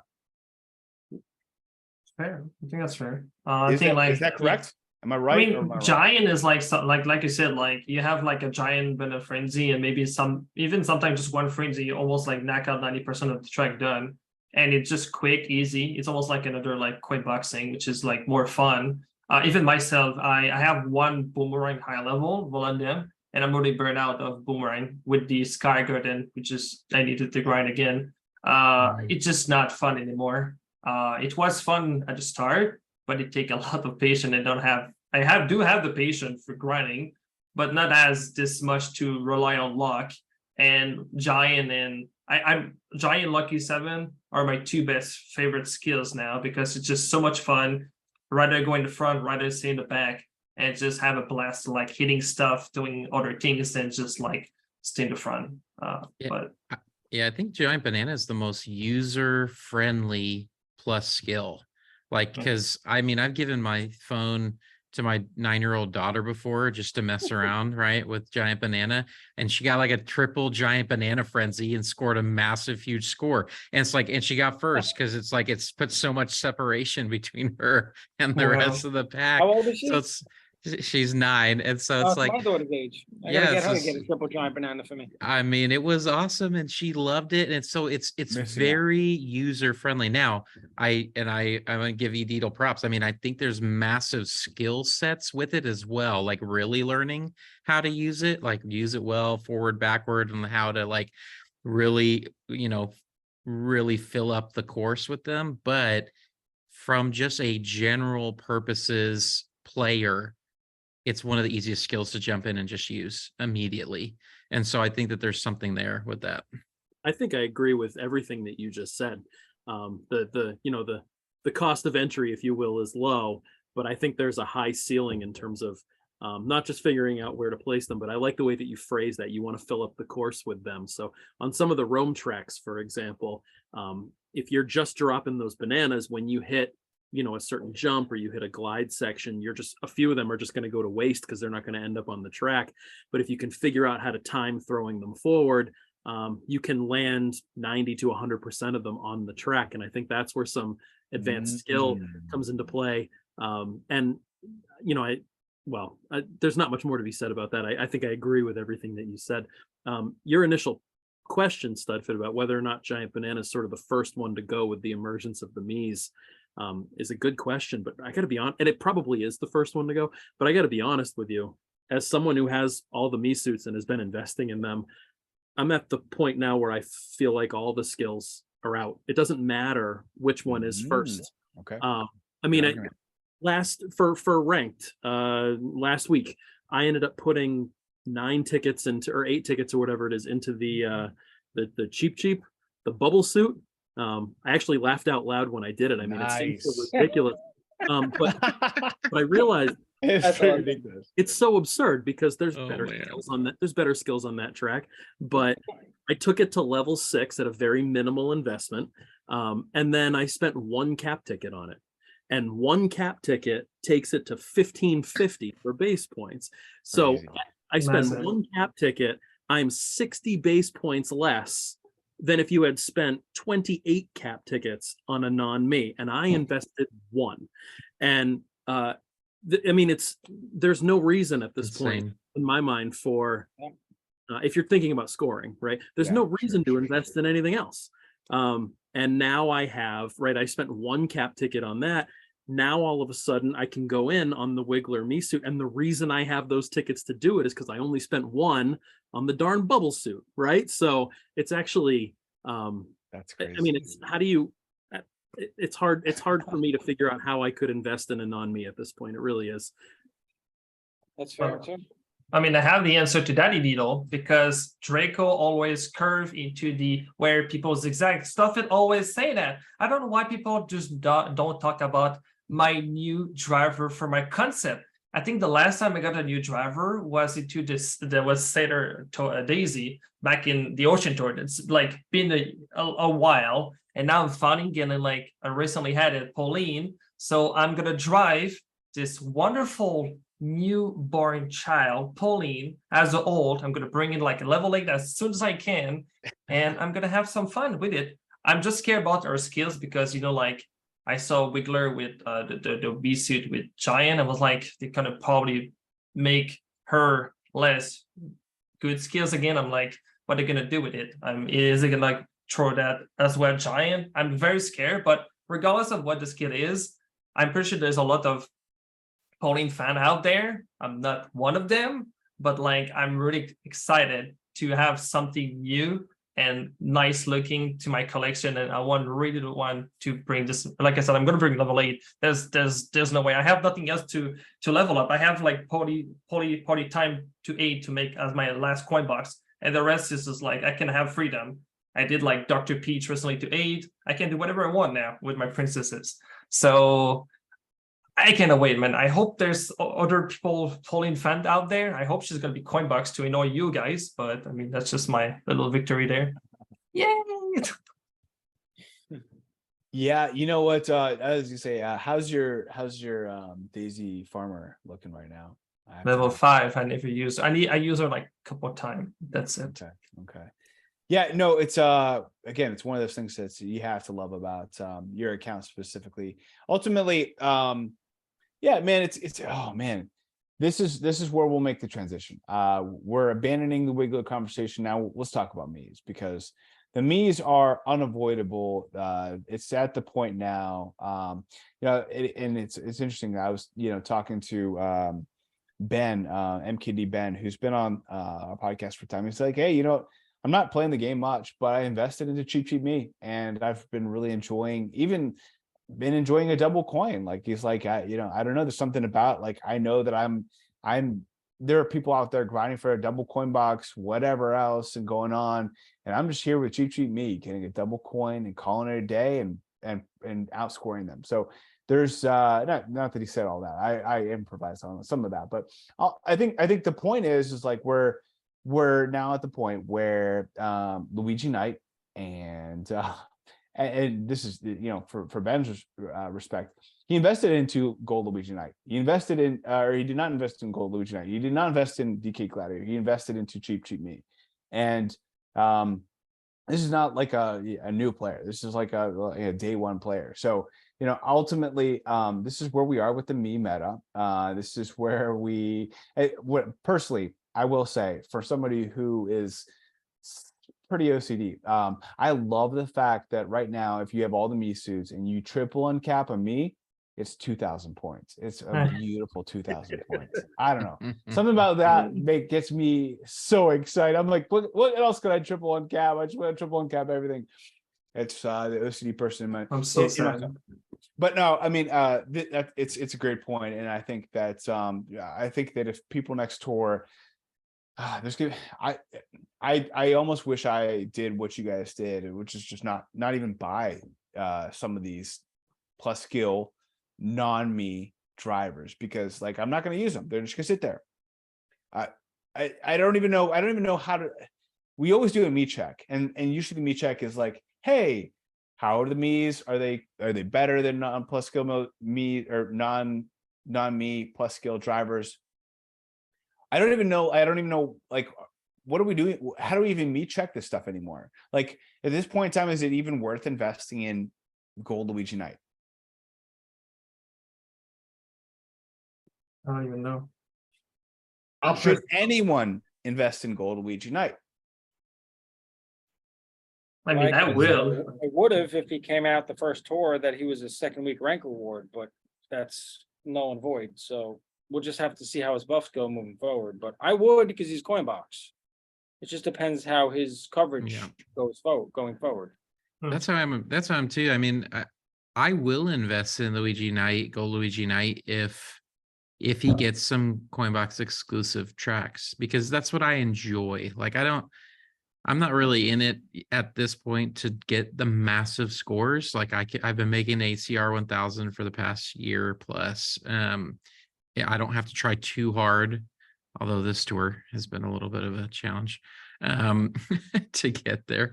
I mean, if he gets an exclusive track, Coinbacks is my favorite skill just because it's fun. I enjoy it. It makes the game fun. It makes the tracks really fun for me.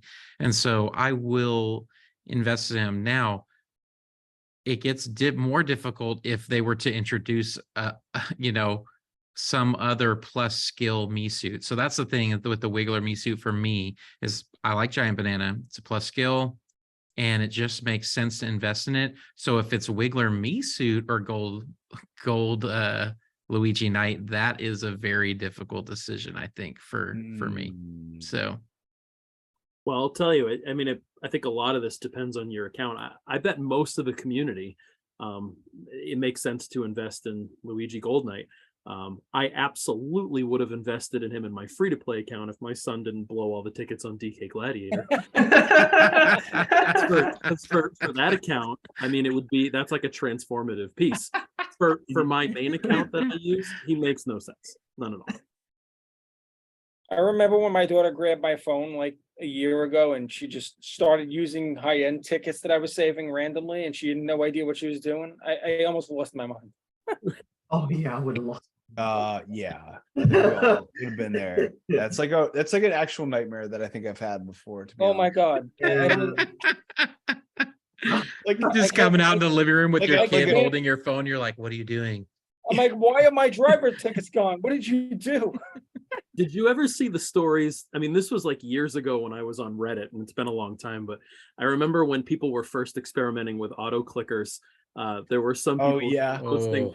screenshots because they didn't set them up quite right or something, and the auto clicker was actually investing tickets while they were sleeping. So you Oh, had wow. people who woke up in the Yeah, with morning and had like a androids. fully maxed out Santa Mario. I mean, just hilarious.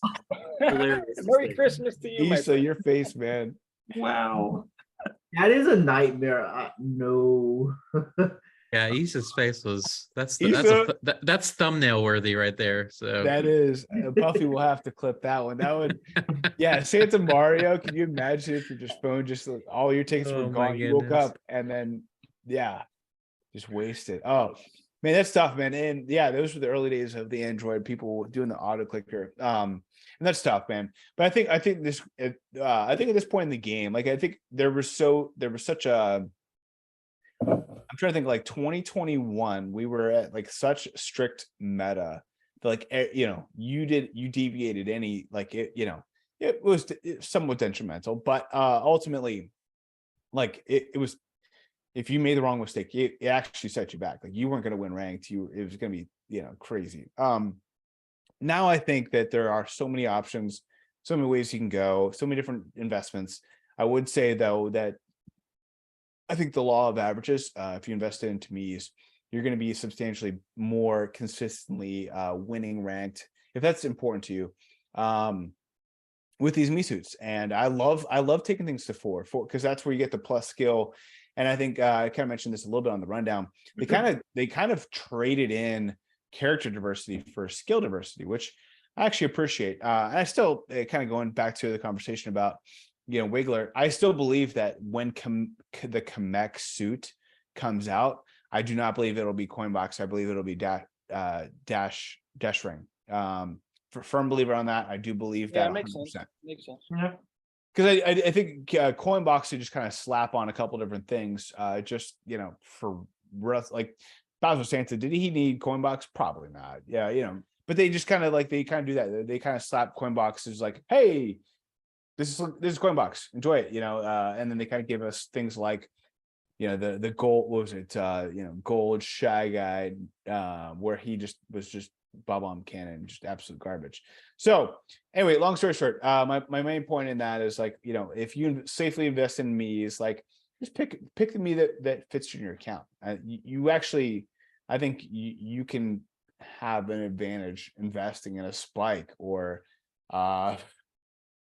reindeer me, and it actually gives you some flexibility. Like you don't have to do what everyone else is doing. It actually will help you in the long run, just doing your own thing. But I don't know, what's your thoughts? How do you guys, I guess when you're looking at trackers and stuff, one of the requests that we get quite often is, hey, I wish you guys did like a top 10, me suits or something to that extent, because for those who are only investing in Mies, like they don't want to see, no offense, Draco, but they don't want to see Daisy Tide Dress on the top 10.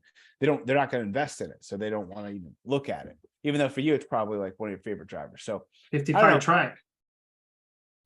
yeah, and we got a new suit coming up. I haven't even seen any of the videos for speculation on what it's actually going to be. But will there ever be a cap? That's one thing that there were, the confidence that there will be a cap was like at an ultimum high. Like 90% of the community felt like there was going to be a cap within like 3 or 4 tours back, in May of last year. And now I'm curious if there will ever be a cap I'm taking a 2 now. on the base points. What do you guys Yeah. think? Will there ever be a base point cap? Yeah, I mean, we had this conversation a year ago. I mean, it hasn't gone anywhere. So for us to jump in and be like, yeah, it's kind of, not really going anywhere. Why bother? We'll see what the update brings in another week or two, but I don't know. You know. Mhm. Go ahead, I don't- Edito. I don't know what they accomplished by putting a cap in now. The cap should have come a long time ago. At this point, if they put a cap in, they've already changed the game. I don't know. I don't really know what that would do.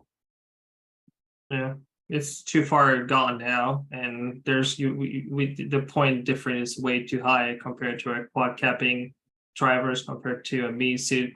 It's almost 500 points now. It's just probably 400, 500 points, and it's already 500 points. That's too much. Yeah, I don't see like what's the point being a cap. I think the optimal solution for me was they bring the same treatment as the me suit as the driver. So someone who owned Mario's get maybe 50 point per Mario owns into is Mario. So anything would be equal to it. I think that's probably the best solution I can see. And then maybe they make more diverse drivers they bring equal base point added to each other's. But the Mii's has been gone too far. And if you don't have the Mii's or just for ACR, you have to now, even for top 1,000 to make your life easier. Even myself with my concept, I have to bring Santa Misi, I didn't bring 2 coin boxer, and that's pretty much it. I have to, otherwise I have no chance to compete with some, and I think it's a little bit frustrating in a way, but I have to. I need to make my mindset so like I have to, and there's no other way. Yeah, just building off of what Draco's saying as well. Like, I just think with the Mii's, I mean, I don't think there's a cap coming. I think the Mii's stay until the game ends. And I think that what that means for the community mostly is already starting to come into effect, which I think it means basically at this point, I think I would be willing to bet that all of the 1,000 that make ACR this term at least have 3 or 4 high leveled Mii's at least, because I'm noticing already like it's pretty difficult to hit those numbers this tour for me, and it's typically not. And so I've leveled up 4 Mii's and that's it, and that's keeping me in the game. And I think that I'm already lagging behind a little bit where I'm going to need to level up 1 or 2 more to keep on that edge of the top 1,000. So yeah, I think there's like 58, right? Is that right? 58 Mii's at this point, I think. I know we're past 50.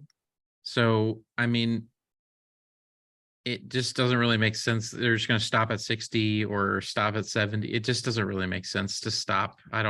So, unless Nintendo just decides to be Nintendo and little nephew just says we're done with the Mii's, and then no one, and then no more Mii's come. But I think it's such a huge part of the game now that I never was a huge Mii fan, but it's just part of the game now. So I think if you want to be competitive at a high level, I think you have to have Mii's.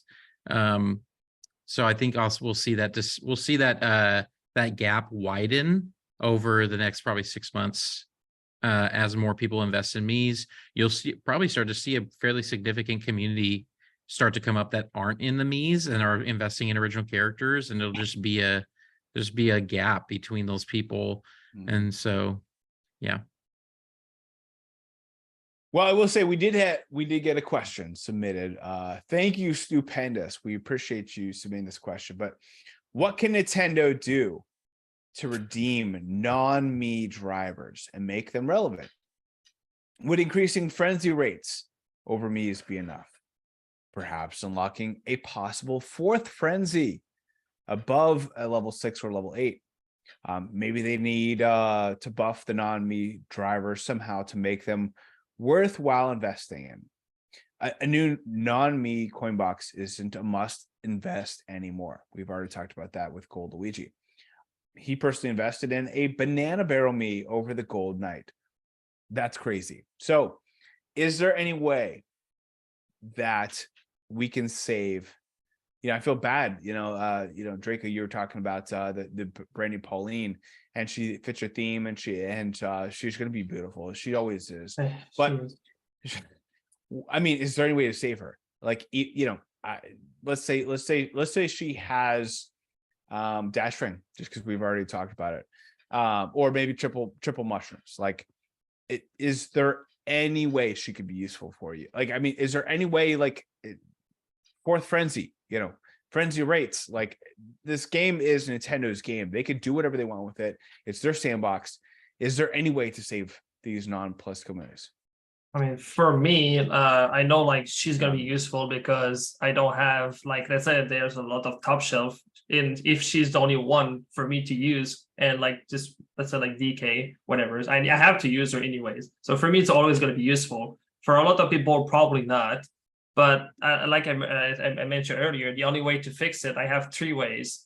First, to, like I mentioned, like give 50 points per drivers you have at the collection for that specific drivers. Maybe they're gonna above their base point and probably help the reaching the gaps to each other's. 2, bring just level 9 for those specific drivers and not the Mii suit, to maybe help them scoring a little bit higher than normal. And 3, give them a level 9 treatment as a new special skills improve to maybe make them more interesting to level them up to level 9. And maybe that will maybe fix a little bit the problem, probably not. But at least if you give more than base points, then that will justify maybe a quad capping into some drivers, let's say like a PGP or Tie Daisy, or like if you give them like 200 base point, it would maybe like balance a little bit more out the outcome of just getting more points. Probably, yeah. That's what I would do. I think an interesting thought would be, even now just thinking about it, I don't think they would do this, but I think it would tempt a lot of people, is if with non-Mii drivers, if they cut the investment tickets in half completely, to where it costs half as many tickets to invest in an original character. So instead of, what is it, 22 to take. So just imagine it being 12 to take a regular character up to 8, like 12 tickets as opposed to 22. And with cap tickets, it being, like Edidal said, it's 1. And then it's like you just spent 20 something tickets to get it up to that. And it's only 1 cap. So it'd be interesting to be like, well, cut it in half, like massively decrease the amount of resources you need to invest in it. And I could see that start to shift people. I don't know if it would necessarily shift the current community, but it would absolutely shift newer communities, like starting to come in, like newer players. So don't think they would do it, but that would be tempting. I think that would be one of the only things that would tempt me specifically to be like, oh yeah, I'm totally going to go into this OG character because it costs half as many tickets to take it to 8. I love it. It buffed my mushroom legacy even higher if you do that. I'm loving this idea. Well, no, it wouldn't be retroactive, so you would have lost all those tickets. No.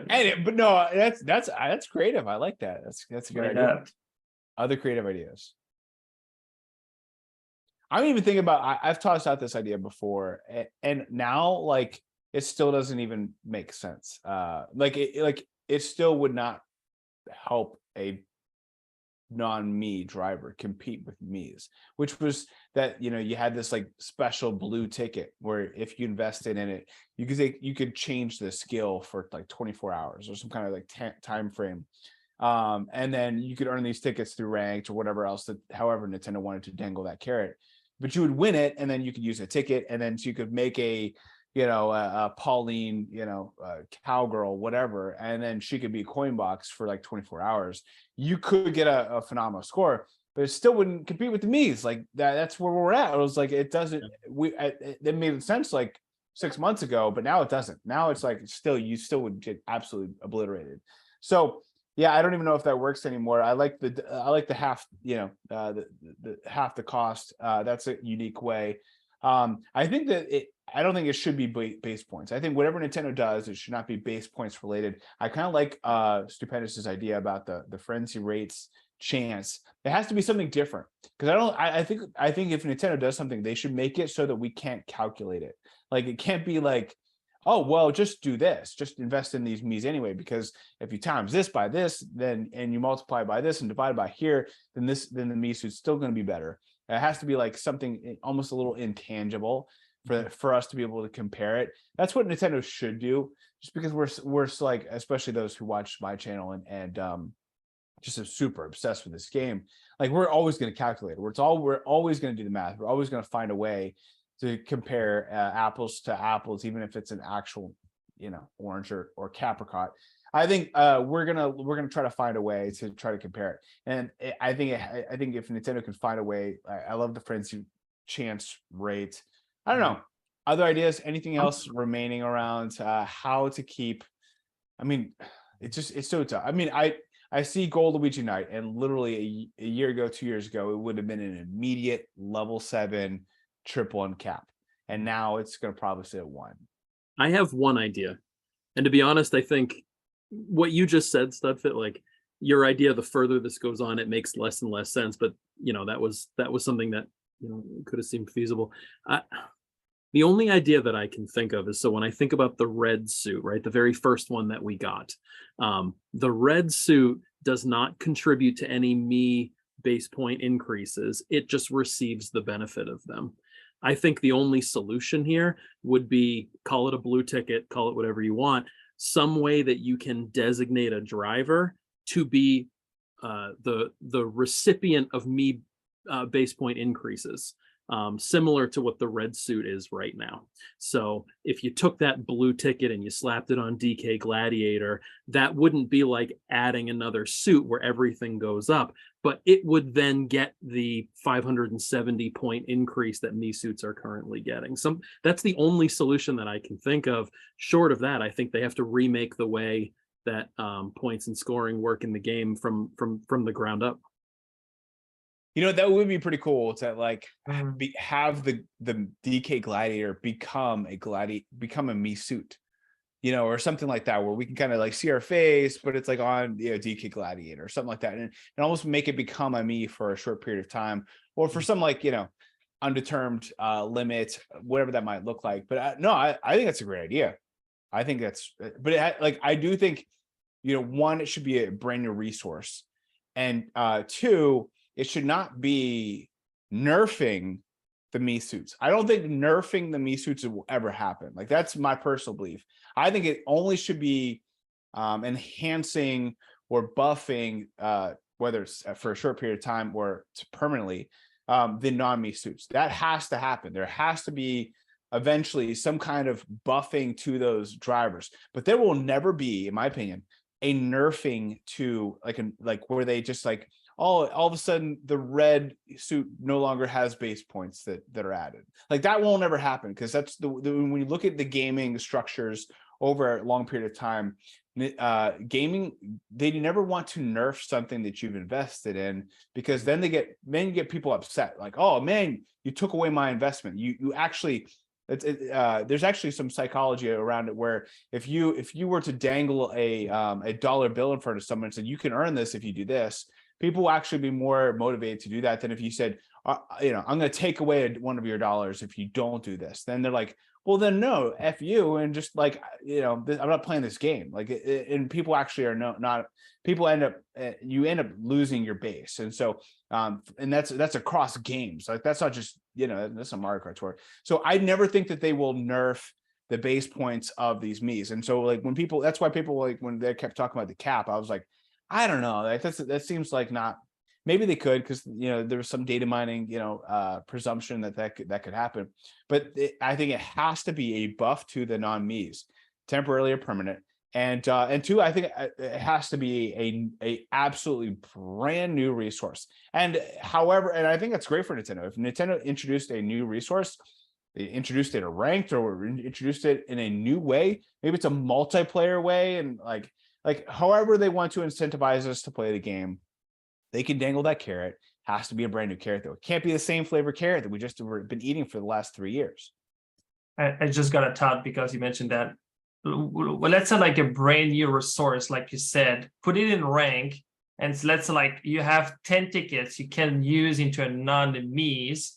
And with that, what we do is you take the highest, let's say you have a quad cap tie daisy.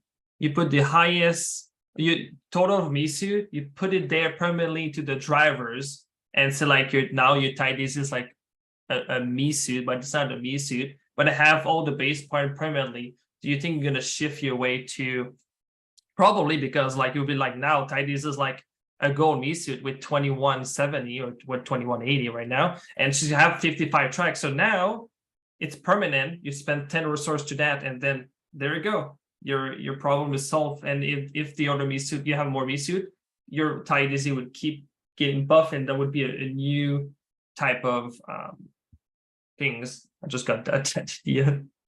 I like it. That's kind of what I'm thinking. And if there was ever something introduced into this game where I could take one of my regular drivers and just put it on a par base points wise with the me suits, that would be very exciting. That'd be very motivating. That'd be a heavy incentive to do whatever, whatever monumental task Nintendo asks us to do in order to get it. They'd probably make it like you have to finish first in ranked or something, and then the community implode. But whatever it took, I would do it. Like there are drivers that I would love to make the center of my account again. That used to be, and that would be the way to do it. That'd be very Mushroom, like guessing the highest point with the base point of the V-suit. Let's go. Well, hey, you know what? We're about at 2 hours. So what I'd love to hear from you, it's like a reverse icebreaker. It's as you're finishing, what would be the one driver that you wish you could do exactly what Edidal mentioned, which is resurrect it, make it become a me suit? What would that driver in your account be? Man, that's a good question. I'm trying to think about myself and just think about like the non-me drivers that I really liked.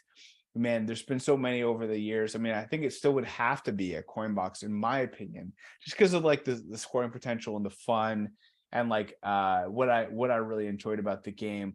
It's tough. I feel like there's a couple that kind of come to mind. Gold Bob-omb was a fun one, but I think his coverage is already coming past, and they all probably will. So it's a tough question. Anyone already have their answer? Because now I'm like, I do. All right, Edidal. I got mine. And by the way, this is keeping in mind, we don't talk about this a lot, but one of the best parts of the me suits is their second shelf tracks. And the opportunities that we get during a tour to use some of those on a second shelf track, that's a nice little benefit. My favorite character in this game, going all the way back to his debut, was Sunshine Mario. Sunshine Mario to this day is still my favorite character in the game, and I don't get to use him much, but I did get to use him recently, and that was a lot of fun. If I could put him at that me level, I would jump all over it. So all of his 23 tracks would be phenomenal for you to use. Yeah, and then everything that's in that second shelf would be a possibility. That's a possibility. For that me boost. He's just he was my favorite character forever, and to be able to use him more than I get to now would be enough. I know he's not. He's an old character, so there still would be limited opportunities, but the fact that the opportunities went up would be enough for me. I would spend that resource. Yeah, awesome. Well, and then also Edidal use this time after great answer, by the way. There's so many fun memories. To be honest with you, for those of you who do not know, the very first rundown of the very first episode of the rundown was during the tour in which Sunshine Mario was introduced. I woke up early and I literally looked at all the buffs manually and did like a little video using my phone. So funny to look back. Probably once a year I look back and just watch that video and just like laugh at how silly it was. Mostly it was around like daily selects, which item was introduced and or into the pipe or whatever. Anyway, long story short, no, appreciate that, Edidal. I would like you to say goodbye to your fans and make any shout outs you would like to as we're going around the horn and answering this question. So I'm also buying time, by the way, especially for UZ. I'm wanting just a little bit more brain processing time to be able to come up with your answer. I'm trying to buy you time. Edidal, go ahead with your answer. Would you like to say goodbye to your fans as well? Thank you for having me. I really do. It's a lot of fun to be on these podcasts, and once in a while when I get the opportunity, I try to jump at it. I think what a panel. I think you guys have been fun to be in conversation with. Z, it's been a while since we had a chance to talk. It's nice to see you again. Issa, I don't know where the horses are. I've missed them this whole episode. But, Yeah, no horses, man. maybe at another time. And if you haven't subscribed to Firestorm's channel, I did 2 hours ago. It looks like pretty fun time. So I would encourage everybody in the chat to go pay that a visit and give him a subscription. Other than that, I think this tour is so fun. Vancouver, New York, Rome, these are some of my favorite cities in the game. I love having them all together at once. And I think there's a lot to look forward to next tour. That's exciting. So I guess that's all that I'll say about that. Thank you, and appreciate it. No, I appreciate that. And by the way, I was just totally teasing on Frenzy Grind. He and I have he's been one of the longest super studs. So I feel like I can have a little bit more fun with him than I can with others. But I will let you go last though, man, because I will buy you some extra time. Firestorm. Thanks. Firestorm, thank you for joining us. Appreciate you joining us as well. Hopefully for those of you, just because I'm using this transition from Edito just about your channel. If you haven't already, subscribe to the brand new YouTube channel that's taking off. He even had one that kind of went mini viral. I'm excited to see how that grows. But what would your answer be for the non-me driver that if you could somehow artificially boost either temporarily or permanently, what would it be? And then say goodbye, make any shout outs you'd like to, and then also kind of sum up anything else you want to add about the tour. Totally. I think that I think I know, just because she was my favorite for probably the first year and a half of the game, but I think I would take the OG Queen, PGP, Pink Gold Peach, just because she was so good for my account. I mean, she just was so great. So it'd be fun to have her again, to use her a lot. And so that'd probably be my pick. But hey, thanks for all the shout outs, guys, and the kind words. I love being a part of this community. It's always a joy to get to join in on any sort of content that's being made. I feel like it's definitely just one of those bright spots of the internet. And so that's been really fun.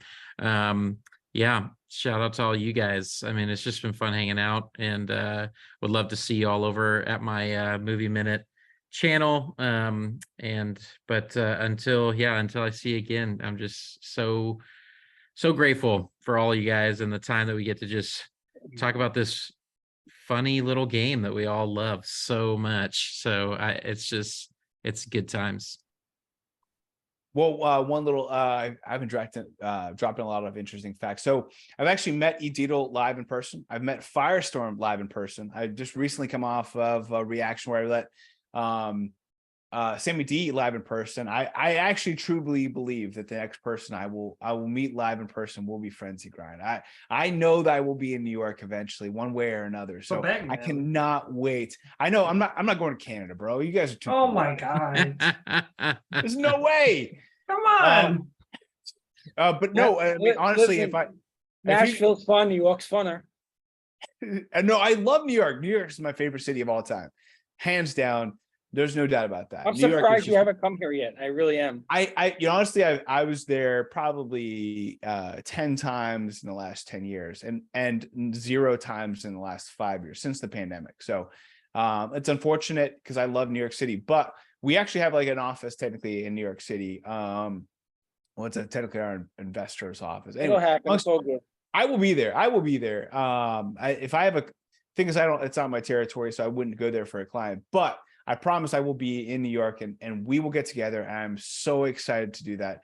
Until then, I mean, until then, we'll see. We'll see what happens. Right now, has some stuff going on in North Carolina. So who knows? Maybe Issa and I will connect with. It's more on the western side of the state. But anyway, long story short, I was trying to make that into like a slow transition to how cold Canada is, and I'm not going to see Draco. Totally flub that up though. Now it's not cold because it's like July 7th, and there's like 2 days ago we had the hottest day on this earth ever, apparently is what they said. So yeah, even Canada is warm for like 24 hours. Draco. It was hot here. I bet you it was. Yeah, no, I mean, even Idil was saying in New Hampshire it was like 90 degrees, and I don't think it was in 90. I don't even think it was in 90s here in Virginia. So I'm sure it was hot. I believe you. It's not all freezing over. Get it. But Draco, what would be your answer? I know you already had the answer. I probably guess it. Rosalina swimwear.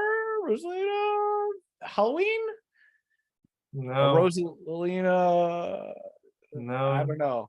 Detective, maybe. I don't no, know. no. What driver would you meify and then say goodbye to your fans? And anything else more about the tour? Honestly, this question is very tough because all of my drivers is what I love the most, and I will each share equal amount of all of them. If I can choose one, which I really you have want a to, favorite. I mean, right now it's mostly like Peach Yukata and Daisy Sater, both stunning, beautiful holds, and I just want to bring more high and use them more than I'm using them. But honestly, like thanks for everyone who's just like watching this. Thanks for the community as well, because I don't know like what I will ever do without it. Thanks to you, Studfit, to like always to make me coming here, and then the nice time we have together as well for Firestorm. Congrats on your YouTubes and keep going, my friend. Shout out to you. Frenzy Grind, always a pleasure to see you. Isa, Daisy Fan, and Edie Doll, as always. It's always been fun. And then what's the rest of the question again? I forgot. Which driver would you meify? Oh yeah, I don't know if I got a clear answer yet. I need a clear answer. Peach Yukata. Peach Yukata. Okay, She's love so it. cool. And then anything else you want to say about the tour?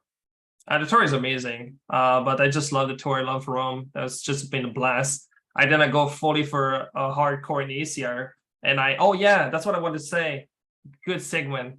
If you want to see some uniqueness, like my Mushroom Legacy, and you want to see me in top 10, I'm currently trying to save up for I hope for a couple of months until holidays, and then going full into top 10. So if you want to see my journeys and support me that way, make sure to go to the channels. But mostly Studfit is amazing with his everything. So big shout out to him. Without him, I don't know what we're gonna do with hitbox and stuff. Don't invest in the right quality. I did, and I don't regret that much, but it's his fault. That's it. I'll take full blame for that. I appreciate the kind words. Isa, what would be the driver that you would meify, and say goodbye to your fans, make any shout outs you like to, and then any last minute comments about the tour? So I would definitely meify Ty Daisy.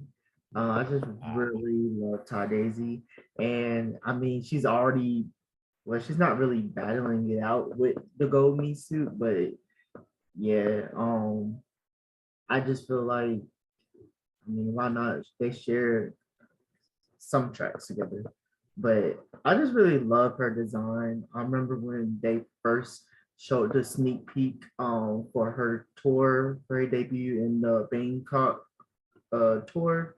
That was like last year. I just fell in love with her design. Like it was just really beautiful. So yeah, I would definitely meify her. And then again, thank you for having me. It was great being on here again. Good to see you again, Frenzy Grind. Of course, Draco, Princess Legacy. Yes, always.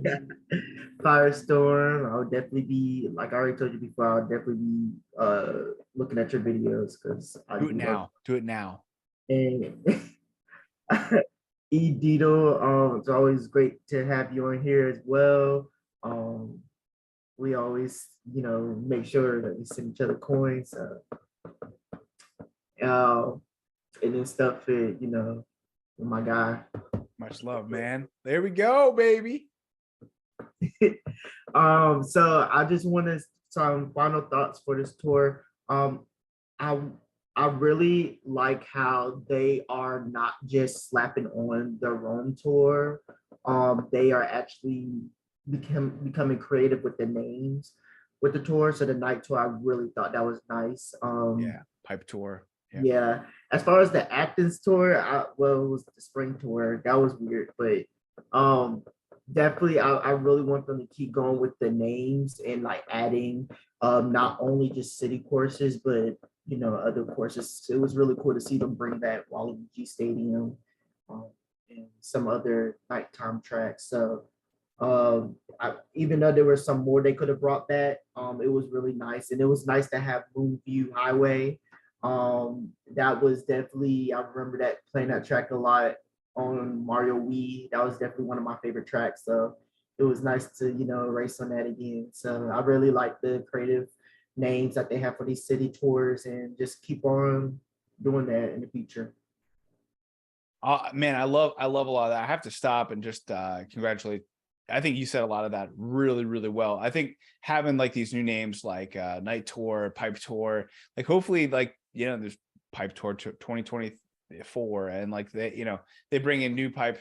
I will say, as much griping as we have the community about some things that go wrong, they've brought us excellent tracks time after time, whether they're city tracks, nitro tracks, or retro tracks. They've brought us tracks. They have not skimped on the track production. And I think honestly, like, we get really excited about skills and stuff, but like at the end of the day, like it is so wonderful just having new tracks. There was a while there it was just like the same tracks over and over again. It, like Wario Shipyard or something like that last year. Like it was, we were getting new tracks all the time, but we kept seeing the same ones over and over again. Like this is actually, not only is it hard to cover the top shelf, which for them is beneficial, but for us, we get the benefit of just enjoying brand new tracks. And Issa, you said that well. So I just wanted to reiterate that's a phenomenal point that we really, I mean, we haven't really thanked Nintendo for doing,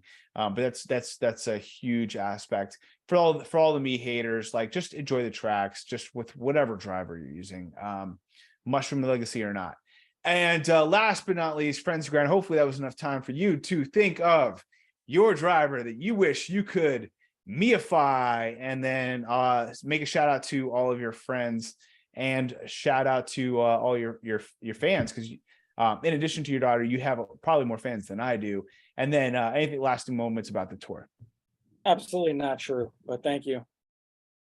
My daughter actually likes you more than me. So before I got on tonight, she said, "Tell Studfit I said hello." I'm like, "What about me?" She's like, "All right, go. You can go now."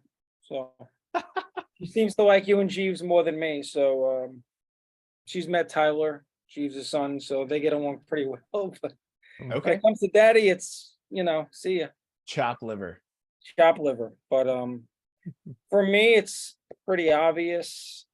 I hate to admit this, but it's Mario King, because I spent a lot of rubies on to get him that I don't care to admit.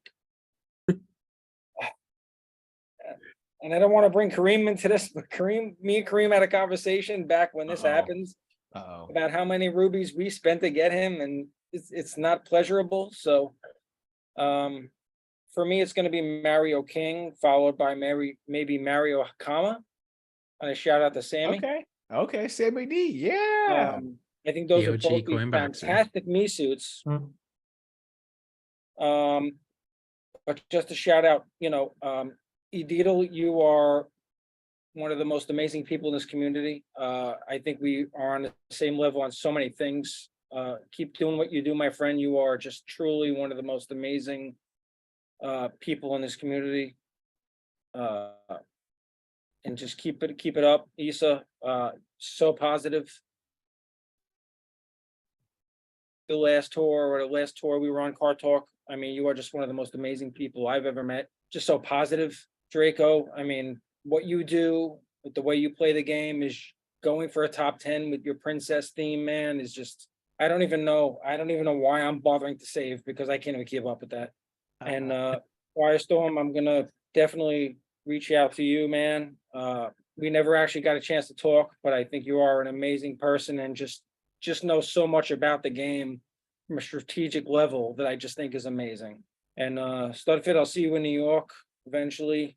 I do want to shout out some of my best friends in this game who are just so smart and so knowledgeable, who are some of my closest friends. I hate to admit it, but Jeeves is just killing it lately. I mean, this guy just, man. I don't know how this guy gets his family out of his house. I don't know how he does it. I've been married for, I've been married for 10 years. My wife's never gone out of the house for a day. This guy gets his whole family to leave for a week. God bless. I don't know how he does it. Another one of my best friends, God Mode. I mean, this guy is just a freaking genius at this game. Since I followed everything he's done, my account has just gone skyrocketing. He said, follow me and my brother, and I've done it for the past 5 years, and I have not regretted it. Jedi master, what can I say? This guy is just, I don't know how he saves. I don't know how he does it, but he's top one whenever he wants to do it, just like this. So this guy is amazing. And Brad, another one of my brothers, man. The homies, just want to shout them out. And Studfit, really, just you are the pillar to this community, and we all love you. And thank you for doing what you do. We know how much you have going on in your life. You know, we all work hard. We all have families. We all have pets. We all do this. We all do that. But for you to say, you know, as long as these people are going to be willing to jump on and be committed to this community, I'm still going to do it, is a total precedence to you, my friends. So thank you. We all love this game as grown men who actually still play video games, which I can't believe I still do. But this community really pushes me to still be involved in this. And there's so many amazing people here. I don't know that I'd still be doing it, but the passion I have is because of you people. Thank you. I have so many good friends in this community.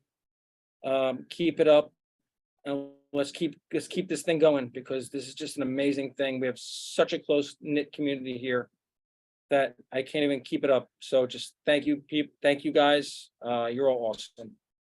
Well said. Well said, man. That's a Well mic drop said. moment. Phenomenal job to summarize it. I don't even think I should go much further than that, but I think you mentioned a lot of great people there, and some people that we've had on Kart Talk, some people that we haven't, but ultimately there's so many great members of this community. And like I said, you know, this channel is not my channel, it's the community's channel, and I'm just happy to have you guys on here. This is a great opportunity I mean, I can't tell you how many people say, hey, listen, I listen to Kart Talk on my drive in to work every day, or like, I just love listening to just Kart Talk in the background as I'm grinding. And like, there are a lot of people that really enjoy this, and I just get to hang out. Like, I don't see this as like it is kind of tough to carve out the time away from my family on like a Friday night, but ultimately you guys have replaced what you really owe is you guys owe like an apology card to my old friends, my actual real life friends, because you guys have kind of replaced them in some ways. Is because like you guys are my friends, you guys are my family, and I absolutely love spending time with you guys and hanging out and talking about things that we all enjoy. We're all passionate about it. It's an absolute blast to do so. So thank you guys. Thank you to all the members, all the fans. You guys make this this fun little channel, and like just being able to do this with you guys is a pleasure. I don't see this as work. It is kind of, you know, tough coordinating things at times, and there's times where well I'm like, I don't know who we're gonna have on this episode, but it always works out, and it's always a pleasure having you guys. So with that being said, I can just say one more thing. Sorry, Stud. Yeah, go for it. Also, shout out to the community who's on YouTube, Sammy, yourself, Kevin Garrett, Shy Guy Kart. Without you guys, we would have no clue how to run these courses, how to do anything. So the fact that you guys put out the time that you guys do to show us, to teach us, to, you know, give us any sort of heads up on the game is just phenomenal. So thank you guys. And I'm sorry if I left any other YouTubers out, Carlos, everybody. I want to say congrats to Matty Aldridge. To Matt Aldridge on top on 1,000 subscribers. He did.